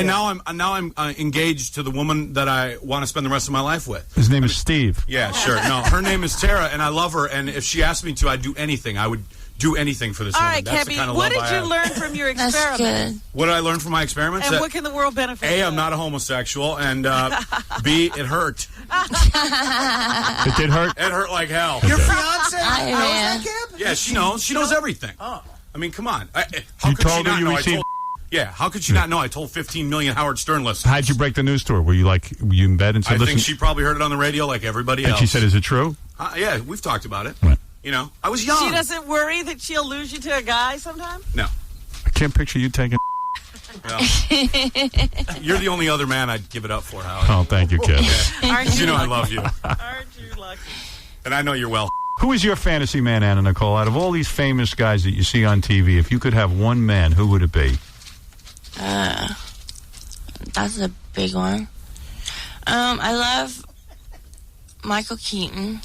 Michael Keaton. Nicolas Cage. Oh, really? And Jean Rene. Those are my favorites. Who is Jean Rene? Isn't that Celine Dion's husband? The leader of France. He played in the movie The Professional. Oh, Jean Rene. I love that movie. That's one of my favorites. Doesn't he have a wandering eye, though? You wonder if he's looking at That's what Anna Nicole likes. Mark, you're on the air. Yeah, Howard, just want to know if you can get the e-cameras for the date. Yes, I would like to follow That'll your be a great dates. show. They can't even have a little date. Anna, what I would like to do is really make it just you and me. Yeah, I'm not going to do it with all these cameras. Are you saying your date with Benji will be with no cameras, not even your own show? Yeah. Well, Howard, Wow. I'm shocked by that. Yeah. I mean, we could do something afterwards with the cameras, but for the date itself, I'd like a real date, just Anna and I. Howard can drop you off, but just at the location itself, just All me right. and you. Oh, look, Howard, for the cameras, you want to see Benji slobber all over himself. He's already doing that. Finally, Dave, you're on the air. Go ahead. Anna. Yes. Thank you very much for inspiring all the fat chicks in this world to continue to wear belly shirts. It makes me feel great, you freaking smelly Oh, come on. That's ridiculous. How dare you? Hey, if someone's comfortable with who they are, it doesn't matter, That's what anybody right. else thinks. That's right. I'm sure he's just a piece of eye candy. Yeah, believe me, that guy, he's a big mess. Yeah. Well, Anna Nicole, I still say to people, watch the Anna Nicole Smith show. I love it. Okay. I love it. You can be mad at now, me, but I don't know are you upset why. with us again, and we'll have trouble getting you back here again? You shouldn't be upset. I think this will be my last visit. Whoa. Wait a second. I'm not letting you out of here then. You got to stay then. What do you mean this is going to be your last visit? Why? No, you were very mean to me. You're not saying the truth now. I was nice to you. We're made for each other, baby. Don't act like that. You know it. You know I love you. You were hateful. No, I'm not. Yes, you were. You know what I would do to you. Okay. I'd make you feel good. Show me. Want me to show you? Yeah. If I show you, you don't know what's going to happen to you. You're going to fall in love. Look at her getting all Benji, Benji he's already. beating your time. Yeah. What the hell? You listen to me, baby. If I start laying my hands on you, you're not going to know what hit you. I know. Listen to me, and I'm going to sing to you now. So you're not going to walk away angry, and you're going to come back here. Okay. All right, this is for you, Anna Nicole. Once I sing this to you, you're going to be relaxed. The time for hesitation's through. The time for us is now. Don't walk away angry, my love. You know you want how. Come on, baby, light my fire. Come on, baby, light my fire.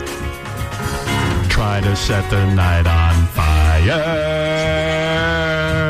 What do you think of that? That was funny. Okay. Will you come back now? I'll come back. You'll come back now. That's all, baby. What is it? Can I just say one last thing, and I'm sorry about before. Mm-hmm. And is there any chance we can get in the scale just one time? I'm going to take this microphone and swing it around and beat it on your head. Wow. Are you coming back on here or not? You are? Okay. All right. What in the world is wrong Good luck. Good luck with your date with Benji. Thank you. And don't be mad at me. Be mad at him. That guy just walked out. Anybody else but us. Don't ever be mad at me. I love you. All right, Anna Nicole Smith, thank you. I want to thank, of course, your beautiful assistant, Kim, who is in love with you. I was right about that. And it was all right for you, Kim, right? Kim, were we all right? Yeah, I'm okay. We were nice? You're nice. You're nice to me, yeah. I was nice to Anna. Explain it to her that I was nice to her. Well, I think you should have caught on right away that she was being sensitive about the weight issue. I didn't know. I didn't know. He's not the most Just remember, I'm not the most sensitive guy, all right? I grew up. I was scared to come on. I grew up in an abusive home, okay? And I hope you know that. I grew up abused. What's going on with your eyelash? Anna's eyelash just fell off. All right, listen, we're going to take a break, and we'll be back right after. Just me or what, but this is satellite radio has suddenly become one of the most important topics in broadcasting. Absolutely. You were a good move for them to make. Yeah, evidently. Who was talking about it before? Nobody. No one. But it's really one of the most exciting things I've done in my career, and I never could have imagined. You know what I'm thinking about? There are some people who used to be on regular radio who got kicked off. Yeah. And, you know, they've always tried to be you and insinuate that they are. And they made a move, but nobody cared. No one cared. But the thing is that it is really remarkable the amount of attention this has gotten, and rightly so. I do think it's going to be big. Chauncey, you're on the air. Go ahead. Howard, two news items. You know, you're talking about you being in the news while you were on vacation. The two big ones that I saw were, one, Robin leaving the show for TV. Right. And the other one being the fact that Infinity has upped the ante, so to speak, with censorship. And if any, from what I read, tell me if I'm wrong, if any Jock on any of the Infinity shows crosses the line, if it's one FCC complaint, they're going to suspend that Jock. Well, where do I begin? Let's. Yeah, did that come out while we were away? Yeah. Well, Viacom paid off the FCC $3.5 million while we were away. I did not know that. The headline used the term "sudden death." Yeah. Well, Daily News. Let me tell you everything I feel and everything I know, because I don't know much, but I feel a lot. But first of all, with the Robin thing, I was sitting at home, and the newspaper, was that Robin was leaving the show because she got her own show through Sony Pictures, and a talk show of some sort.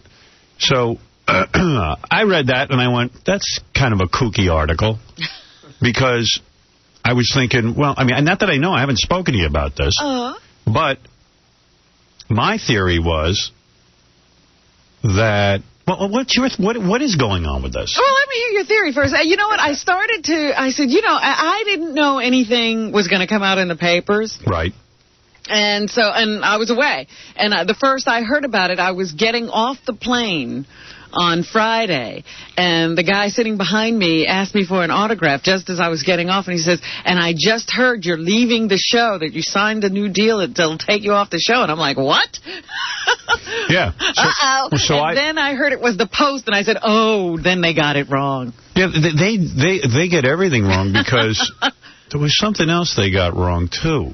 They were writing about this whole satellite thing, and they were writing about the FCC thing, and they were writing that if I make one comment that gets me, in trouble with the FCC, if Michael Powell even complains about me, that they're going to fire me. So that caused a whole bunch of phone calls to Tom and a whole bunch of things. So anyway, your story came out, and my theory on it was that you had signed a development deal. This is the way I look at it.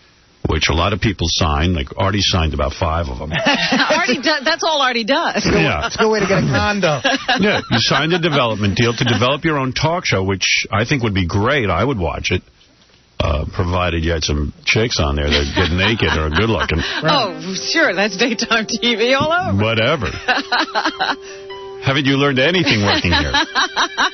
So, I saw that, and I was like, oh, wow, cool, like a development deal to make your own show. And even if you had your own show, you could certainly work here. I mean, I don't know why you wouldn't, but But then if it took off, like, you know, in the future, then you have your own thing going or whatever. So, you know, I was like, this is so silly. Like, they're saying you're leaving the show. If you were leaving the show, I would know that. I think that the Post was just looking for a sensational headline. Yeah.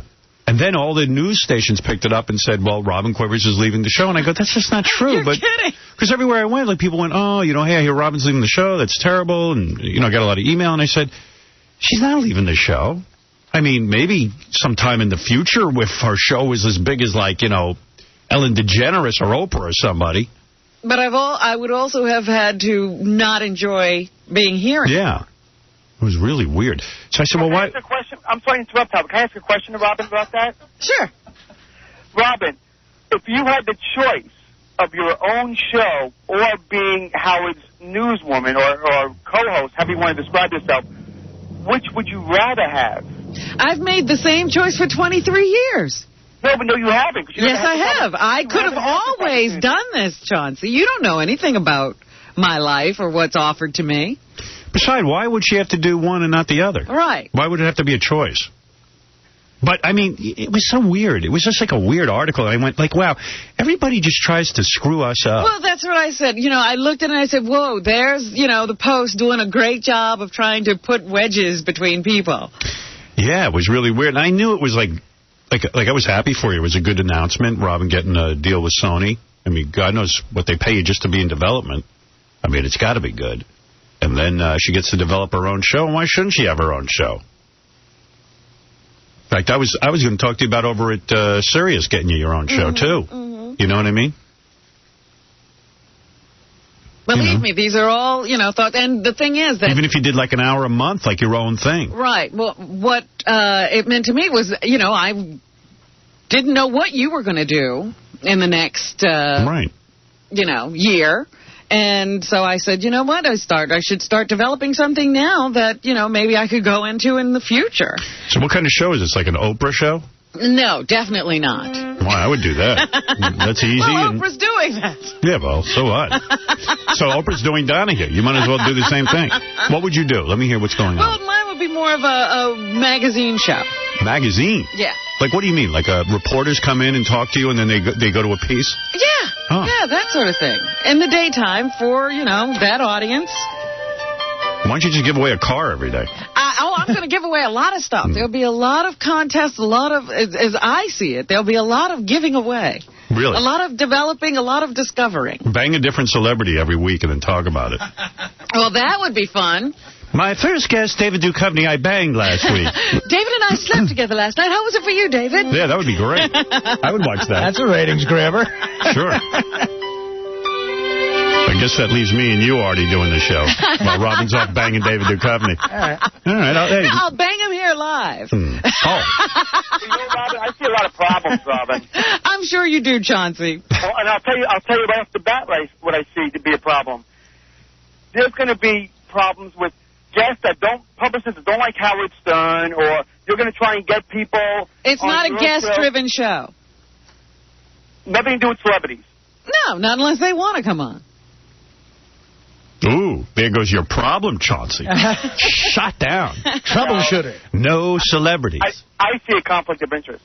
A conflict of interest. It's not a conflict. It's just you're saying that her image from this show might conflict with the women's audience in daytime, but she could turn that around on a dime. I mean, who has a bigger sort of weird thing with the audience than Ellen DeGeneres? Those housewives accepted a lesbo.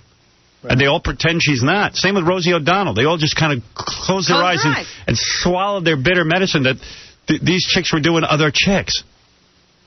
It's the same with Pee Wee Herman. You know he's weird, but you watched him anyway. Not me. I'm talking about people. Actually, people put their kids in front of the TV set and left them with Pee Wee. He was too weird for me. But Howard falls into a different category from pedophiles and lesbians. I think Howard's even higher than that. Might be. Could be. But, I mean, audiences... Hey, I think there are a lot of women who like Howard. Yeah. See? Hey, who knows? You know what, though? You do your own thing. Yeah, you try out things. And you know what? Then you just, like, become a different person on that show. That's right. That's all. There's definitely a lot of women who like Robin, though. That's the thing. I mean, they have a lot of respect for her that she could deal with all this crap. That's what I hear from her. You know what it is? Here's the deal. Yeah. Robin's got a high degree of visibility from this show. The first show everyone will check out because everyone will be curious to see what Robin's like without Howard. That'll get her a huge audience. And if the show's halfway decent and they put her in a halfway decent time slot, the thing will take off. You know that. People don't give a crap about images. If I went on tomorrow... And that's what one of the things I want to do is cut through people's own BS, you know, because they say all this stuff, but they live a completely different way. Really? Yeah. Yeah, see? And, see, already it's interesting. So, you know, so here's my thing. So it's like, I don't even believe audiences. Like, if tomorrow I went on CNN and became like an anchorman... You could do that overnight. I could do it overnight. Remember, Mike Wallace used to host game shows. Right. People don't care. And sell cigarettes. I'm serious, Chauncey. Nobody cares. Well, Howard, one other TV show. Is it too early to talk about the other TV show? What other TV show? With someone who's very close to you? Other TV show with someone who's close to me. Yeah. Oh, I know what you're talking about. Yeah, leave that out of this. All right. Leave that out of the mix. Oh. Everyone associated with you has their own TV. No, I mean, it's all right. I mean, you know, Beth got this show that she does for Spike TV. Uh-huh. Right. She was telling me about it. Yeah. But I didn't get many of the details. But, you know, she just started with them. It's too early to promote because there's nothing to do. You know what I mean? Right. She hasn't really started yet. So what's the other deal? Are you going to get suspended if you get an FCC complaint? Well, this is a weird story. Like, again, I'm sitting at home for the week. I can't go away for a week without relaxing. You know, I can't somehow relax because everything... Am I nuts or everything seems to revolve around me? That's why you have to go away. You have to go way away. Yeah, but you know what? Even if I go to, like, the Caribbean, they have this little newspaper they hand out. They find you. You know, you somehow get word. You know what I mean? But then that's what I'm saying. Don't go to the Caribbean. You got to go away. You got to go to Morocco. Where do you go? Morocco? I got really pissed off this week. Dysentery. I got really pissed off this week when I read that Viacom paid off their FCC fines. And what were those fines about? Were they all our fines? Or No. There was the Janet Jackson in there? No. No? Janet Jackson's not in there. Huh. Well, here's what happens. There was a guy in Detroit that said a bunch of stuff. There was the Opie and Anthony show, and then there was some of my complaints, all mixed up together. So they went and made a big sort of agreement to pay off the FCC. Now, that's a sad day because Viacom had basically always said when Mel was here, we're not paying any fines. We don't feel we did anything wrong. Yeah. But then Mel did pay off a bunch of my fines, but said he didn't. Like, he did it in a weird way. They got it. They call it not a fine. Right. So now, Viacom's looking at me leaving, I think. This is what I'm guessing. They're looking at me leaving, and they're like, you know what? Just pay these fines. Now, what happens is that makes the FCC powerful. It makes Michael Powell powerful. In fact, I think some magazine just named him Man of the Year. Oh, no. Because they said he has more power in this country than anyone over the media. People are just bowing to he's made himself the commissar of good taste. Viacom, even if they were going to do that, they should have waited until after we were gone. There was a great article in the New York Times in the Arts and Leisure section by Frank Rich called, God damn it, what the hell's the name of it? Goddamn article. You. It was called the Great Indecency Hoax. That's what it was called. And it's so goddamn true, man. It's like, you know, this is paraphrasing the article. Powell fashions himself as the commissar of all things cultural.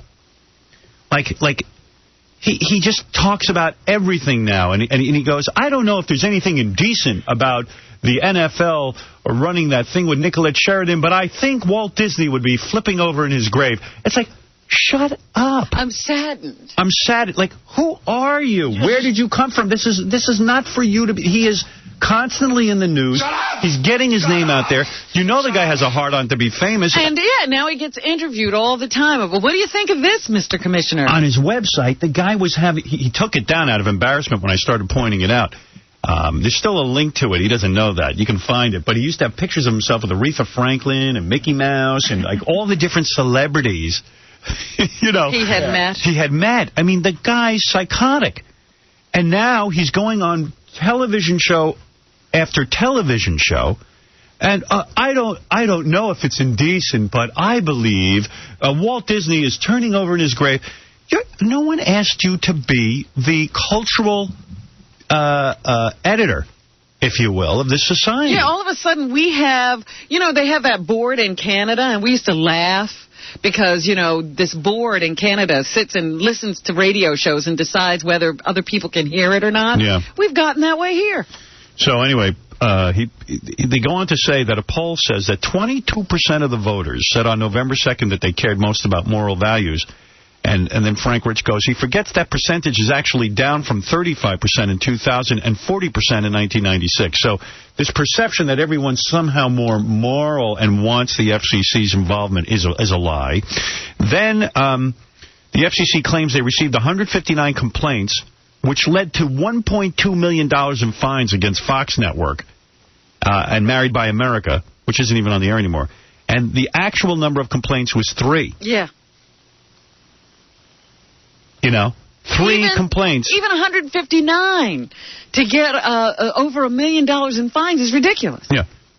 Hey, Howard, do you think that Infinity paid that fine while you're still on the air, kind of as a dig, not to be, not to... Well, wait, I'll get to that. So 159 complaints, right? Here's the math.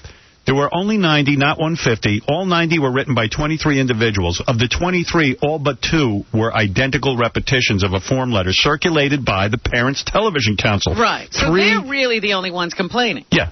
And who is the Parents Television Council? We don't know. And then he goes on to point out that, ABC did not receive one complaint phone call or email about Nicolette Sheridan, pulling her towel down in front of a black football player. Right. And he goes on, even Rush Limbaugh didn't discuss it on air until Wednesday because he's an ass. He heard about it. He saw it. He didn't complain. Yeah, he wasn't bothered by it until he found out somebody else He went on the air and he said, I'm deeply disturbed by what I've seen on ABC. I'm deeply disturbed. Get out of here, you fat-ass, sweaty bastard. You are a Vicodin addict. Yeah, you shut up. You're a complete phony. Disturbed. What a complete phony. You're just disturbed, isn't it, right there? The complaint started 24 hours or more after the Monday night game, after the mob led by the family groups assembled. And then they called the American Family Association and groups like them letter-writing factories. They just spew out these letters. They probably haven't even had any contact with the shows they're complaining about. Oh, it's unbelievable. And so that's the great indecency hoax. The children have to be saved kind of thing. Meanwhile, what's football? If you really want to save kids, don't have 2 huge men on steroids banging into each other and destroying one another's bodies. It's only fun if somebody gets injured. Yeah. So, Rush Limbaugh. I had goosebumps. I hadn't had Vicodin in months. I was in a oxycontin sweat. What I was seeing deeply disturbed me. If I had been on drugs, ladies and gentlemen. Deeply disturbed me. I might have been able to handle it. I was thinking about my 3rd divorce, and I was deeply disturbed. It sounds like that broad's going to take him for some cash. Yeah. Oh, so sure. Ridiculous. Yeah, he's disturbed. He's disturbed. He is disturbed. That's all you have to say is he's disturbed. Yeah. End of story. I was disturbed. Yeah, hi. Hi. Ladies and gentlemen. So when I saw that they paid the fines, I was kind of like... And this wipes the slate clean for them, too? Is that what the deal is? Yeah, except for Janet Jackson. And they refused to pay that. But, the thing is that it kind of makes me feel sad because I do think this has something to do with me leaving. Mm-hmm. I don't think I ever would have been lumped in because the company, even Sumner Redstone, has said from the beginning, I don't do anything indecent.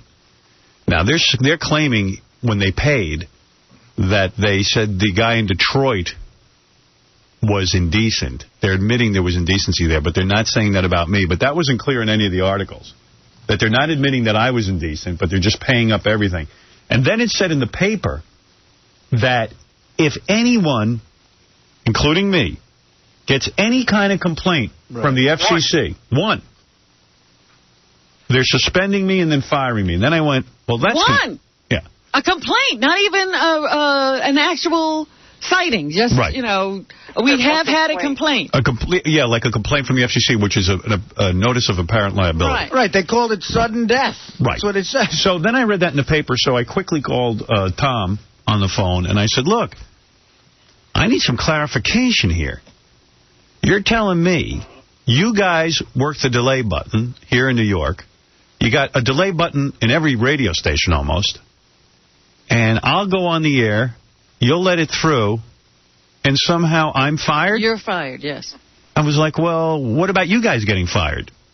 Why am I the one getting fired? How about cleaning house? Yeah, I mean, why? If I'm taking all the heat here and responsibility, then I need a letter telling me that you guys are responsible, not me.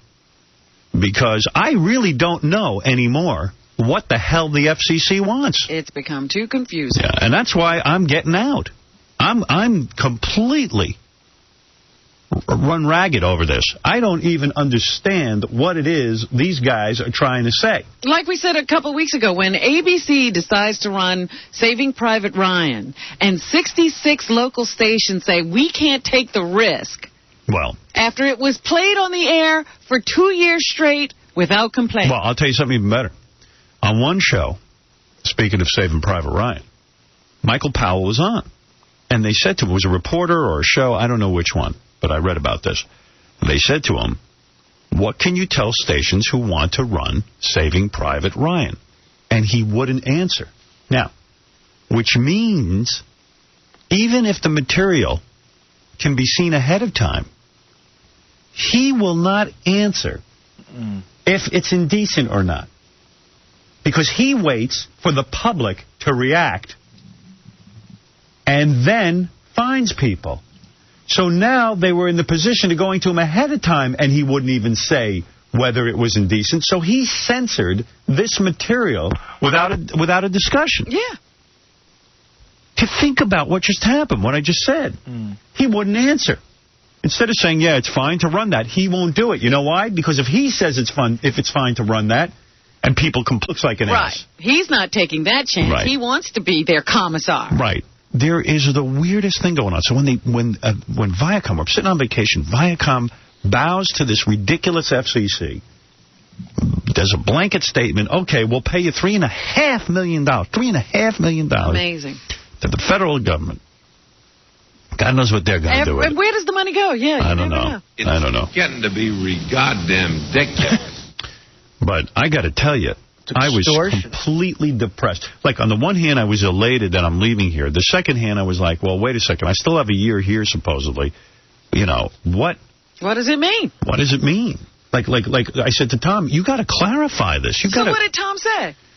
Tom evidently has been talking to my agent and my lawyer, and everyone's trying to figure out, you know, how to address it. Tom agreed. Tom was like, well, wow, I don't know. You know, I got to go look into it. You know, it's very complicated for broadcasters. So it was weird. I actually went shopping on Friday, and I walk into the store, and who's standing there? Les Moonves, the head of the company, with his unbelievably hot girlfriend. Julie Chen. Jesus Christ, I had no idea how hot that chick is. He's so horny. Really? She's that hot, huh? God, I'm sitting there. Oh, my God. Forget Les. Well, you know, this Julie Chen has the most perfect body I've ever seen on a chick in my life. Well, I don't think I've ever seen her body. Is she short, though? I don't know. What? I'm saying I don't think I've ever seen her body, because I've just seen her face from being on TV. Let me tell you something. Her face is perfect. Really? Perfect. And she's not short or stubby. She's perfect. No. Oh, my frigging God. I always thought at least you might be stubby. Yeah. I'm sitting there, and, like, Beth was trying on some clothes, and then Julie was coming out modeling for Les. You're kidding. She does that thing? Well, yeah. She's supposed to be a newswoman. Beth was doing the same. Well, you know, not modeling, but, like, you know, saying, hey, honey, what do you think of this? Yes, but a newswoman shouldn't be running around doing that. Oh, why not? Come on. She wanted to know if her sweater was too tight, and I'm looking at it going, oh, baby, it's perfect. What does Les say? Les didn't want to say anything, I think, as I was sitting there. But I'm like, Les, tell her it's fine. Get 2 of those. Just put her in a pair of panties. Do they have it in other colors? Get them all. I'm talking to Les, it was actually good I got to see him, because it was really weird. I'm walking to the store, and And we've had some weird stuff going on. And like we said hello, and then he was walking around and stuff, and then I said, this is so stupid. I went over, I said, Les, look, you know, things have been weird. I said, I know I'm leaving, and you know, this had nothing to do with you. In fact, you've been nothing but a gentleman. He really has been nice. And I said, this had nothing to do. He goes, I know. He goes, they're giving you better money. The FCC thing is completely out of control. He goes, I totally understand. Oh, well, that was nice. Yeah, and I just said, yeah, and I said, and, you know, no hard feelings. I said, there's a couple of things going on I'd love to talk to you about that I'm not happy about, the way this is being handled, but, you know, there's nothing personal here. And then once we said that, we were back to our hot chicks, realizing we both had something in common. It's really important. So I'm sitting there, and then Les comes over, and the girls were in the room trying stuff on. And Beth couldn't find anything to try on that she liked. And so Julie found a few things, thank God, that she liked. So you enjoyed her show. So she'd come out the show last night. I just, like, kept my face buried in the New York Times, but, like, I'd look up, because I didn't want to, like, be checking out his chick. But I saw Les checking out my chick. So it was like, yeah, you know what, screw this, I'm looking. So she's so Julie Chen's in a pair of tight black stretch pants. And she's trying on these sweaters. And she was concerned that this, like top that she had was too tight. It gripped her in every... All the right places. And she's going, I think it's too tight. And I'm like, oh, my God. It's tight. So not too tight. It fits your body. Like it was made for her? It was, I swear, it's from the Julie Chen collection. And I don't know how bad Les's divorce is, but believe me, whatever it is he's going through, it's worth it. I just wanted to say congratulations, man. It is worth it. Oh, my goodness. Hold on to that, broad. Well, he's never seemed happier. When he walks, he has a little lift. Oh, my God. No wonder he's been nice. It's almost like he's walking on air. He's like, hi, Howard. He's happy. Ear delicious. Ear delicious. So, you are ear delicious. So then she had to try on this white sweater, and she was concerned, though the neckline was plunging a little bit. And I'm looking, I'm going, no, it's not plunging enough. I just want to help you with your choice of outfits here, because Les is being too much of a gentleman here. So she's got nice everything, like nice breasts and... Well, oh, my God. But like Les... I had no idea. I think Les axed the sweater. And Beth and I were like, she should have gotten the goddamn sweater. It was perfect on her. You didn't know. Well, he's got to say no to something. Everything probably looks perfect on her. Yeah. Wait, didn't he say yes to giving her voiceover work? And I don't know. Well, Beth, say no to the sweater? Beth said to me, oh, my God, that Julie Chen is the most beautiful woman I've ever seen. I go, you're not kidding. Really? Wow. She goes, you're in love with Julie Chen? I said, I am. You're right. I'm in love with her. I have to admit it. You caught me. Yeah. I'm in love. Oh, my God. I mean, you have no idea what's going on there. Yeah. I've seen her. I never was that impressed. Oh, my God. You've seen her in person, Robin? Yeah, I've seen them out together. I've never seen her in person. You didn't look close enough. I guess. I was too busy looking at Les, maybe. Maybe that was it. Yeah, Beth thought Les was good looking. I said no. Like, we're not going there. Les is not good looking. We're not talking about Les. Let's calm down. She goes, they make a nice looking couple. I said, you know what? No, they don't.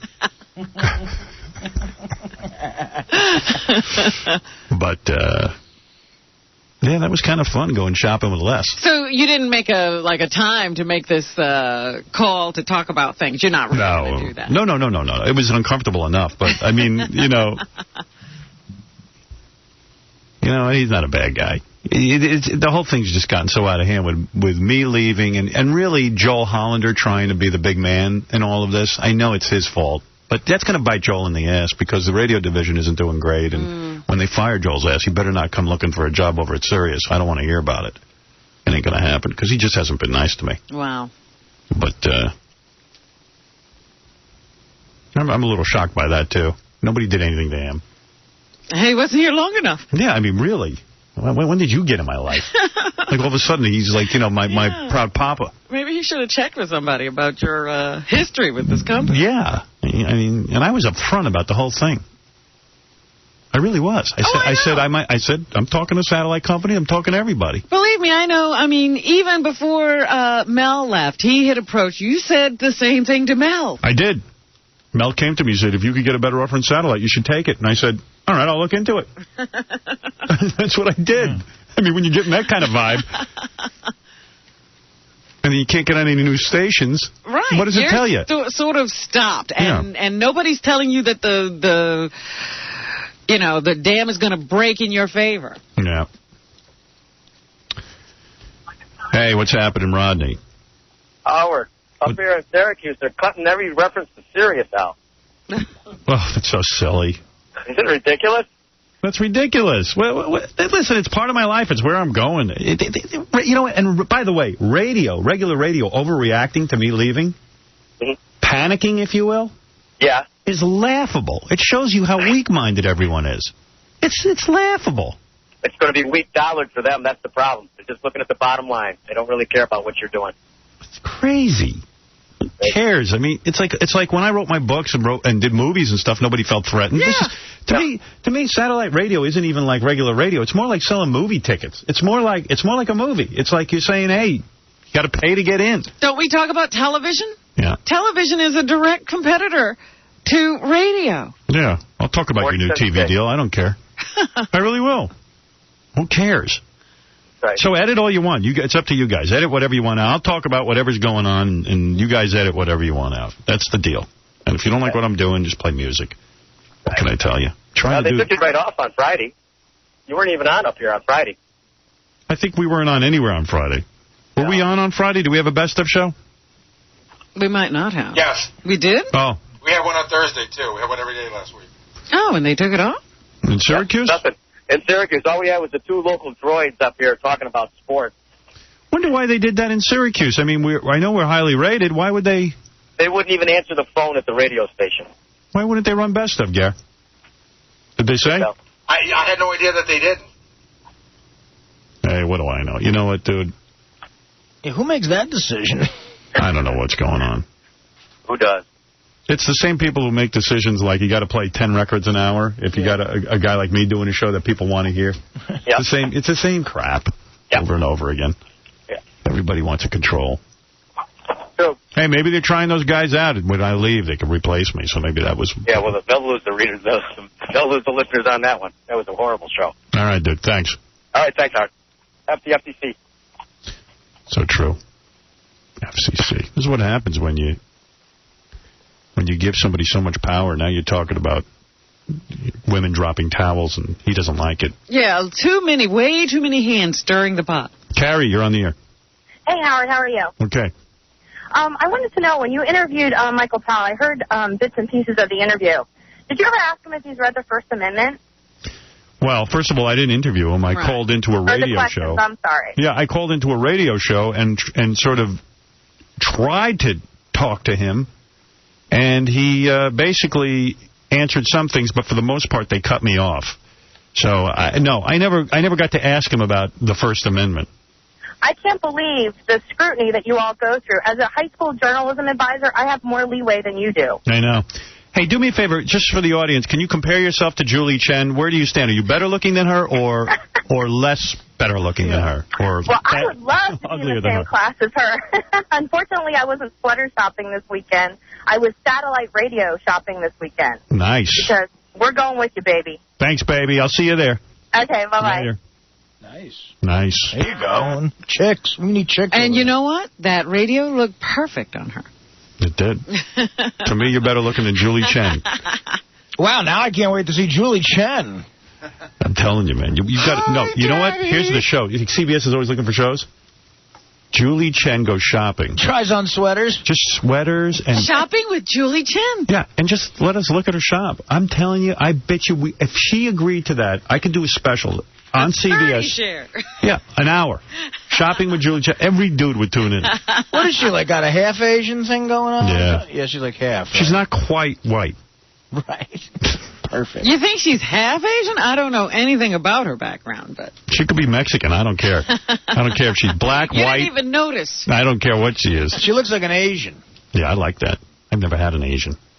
I've never experienced an Asian. I got to ask Lonnie from Scores to let me experience an Asian. Well, you know what? They are talking about finding somebody to replace Dan Rather. An Asian. That would be hot. A hot Asian. Yeah. Tonight on CBS, a hot Asian replaces Dan Rather. Young, wet bitches. Hot Asian should replace everybody. I'd like to sample her fortune cookie. Hey, you know who loves Asians? Wood G. Yes, he does. Wood G, the famous Now, has movie he director. seen Julie Chen? Wet bitches. I don't know if he's seen Julie Chen, but I know this is the first Christmas song of our many Christmas songs that will be here before, the actual holiday arrives. Right. So here's Wood Yi with his new song, Sushi Smell. Sushi smell, put it on my face. I don't care if it's cold up there, I love the way it tastes. Sushi smell, wrap her in duct tape. When you travel overseas, it's not considered rape.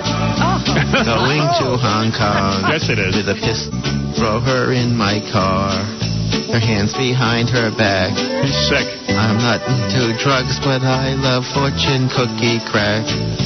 Sushi smell, put it on my face.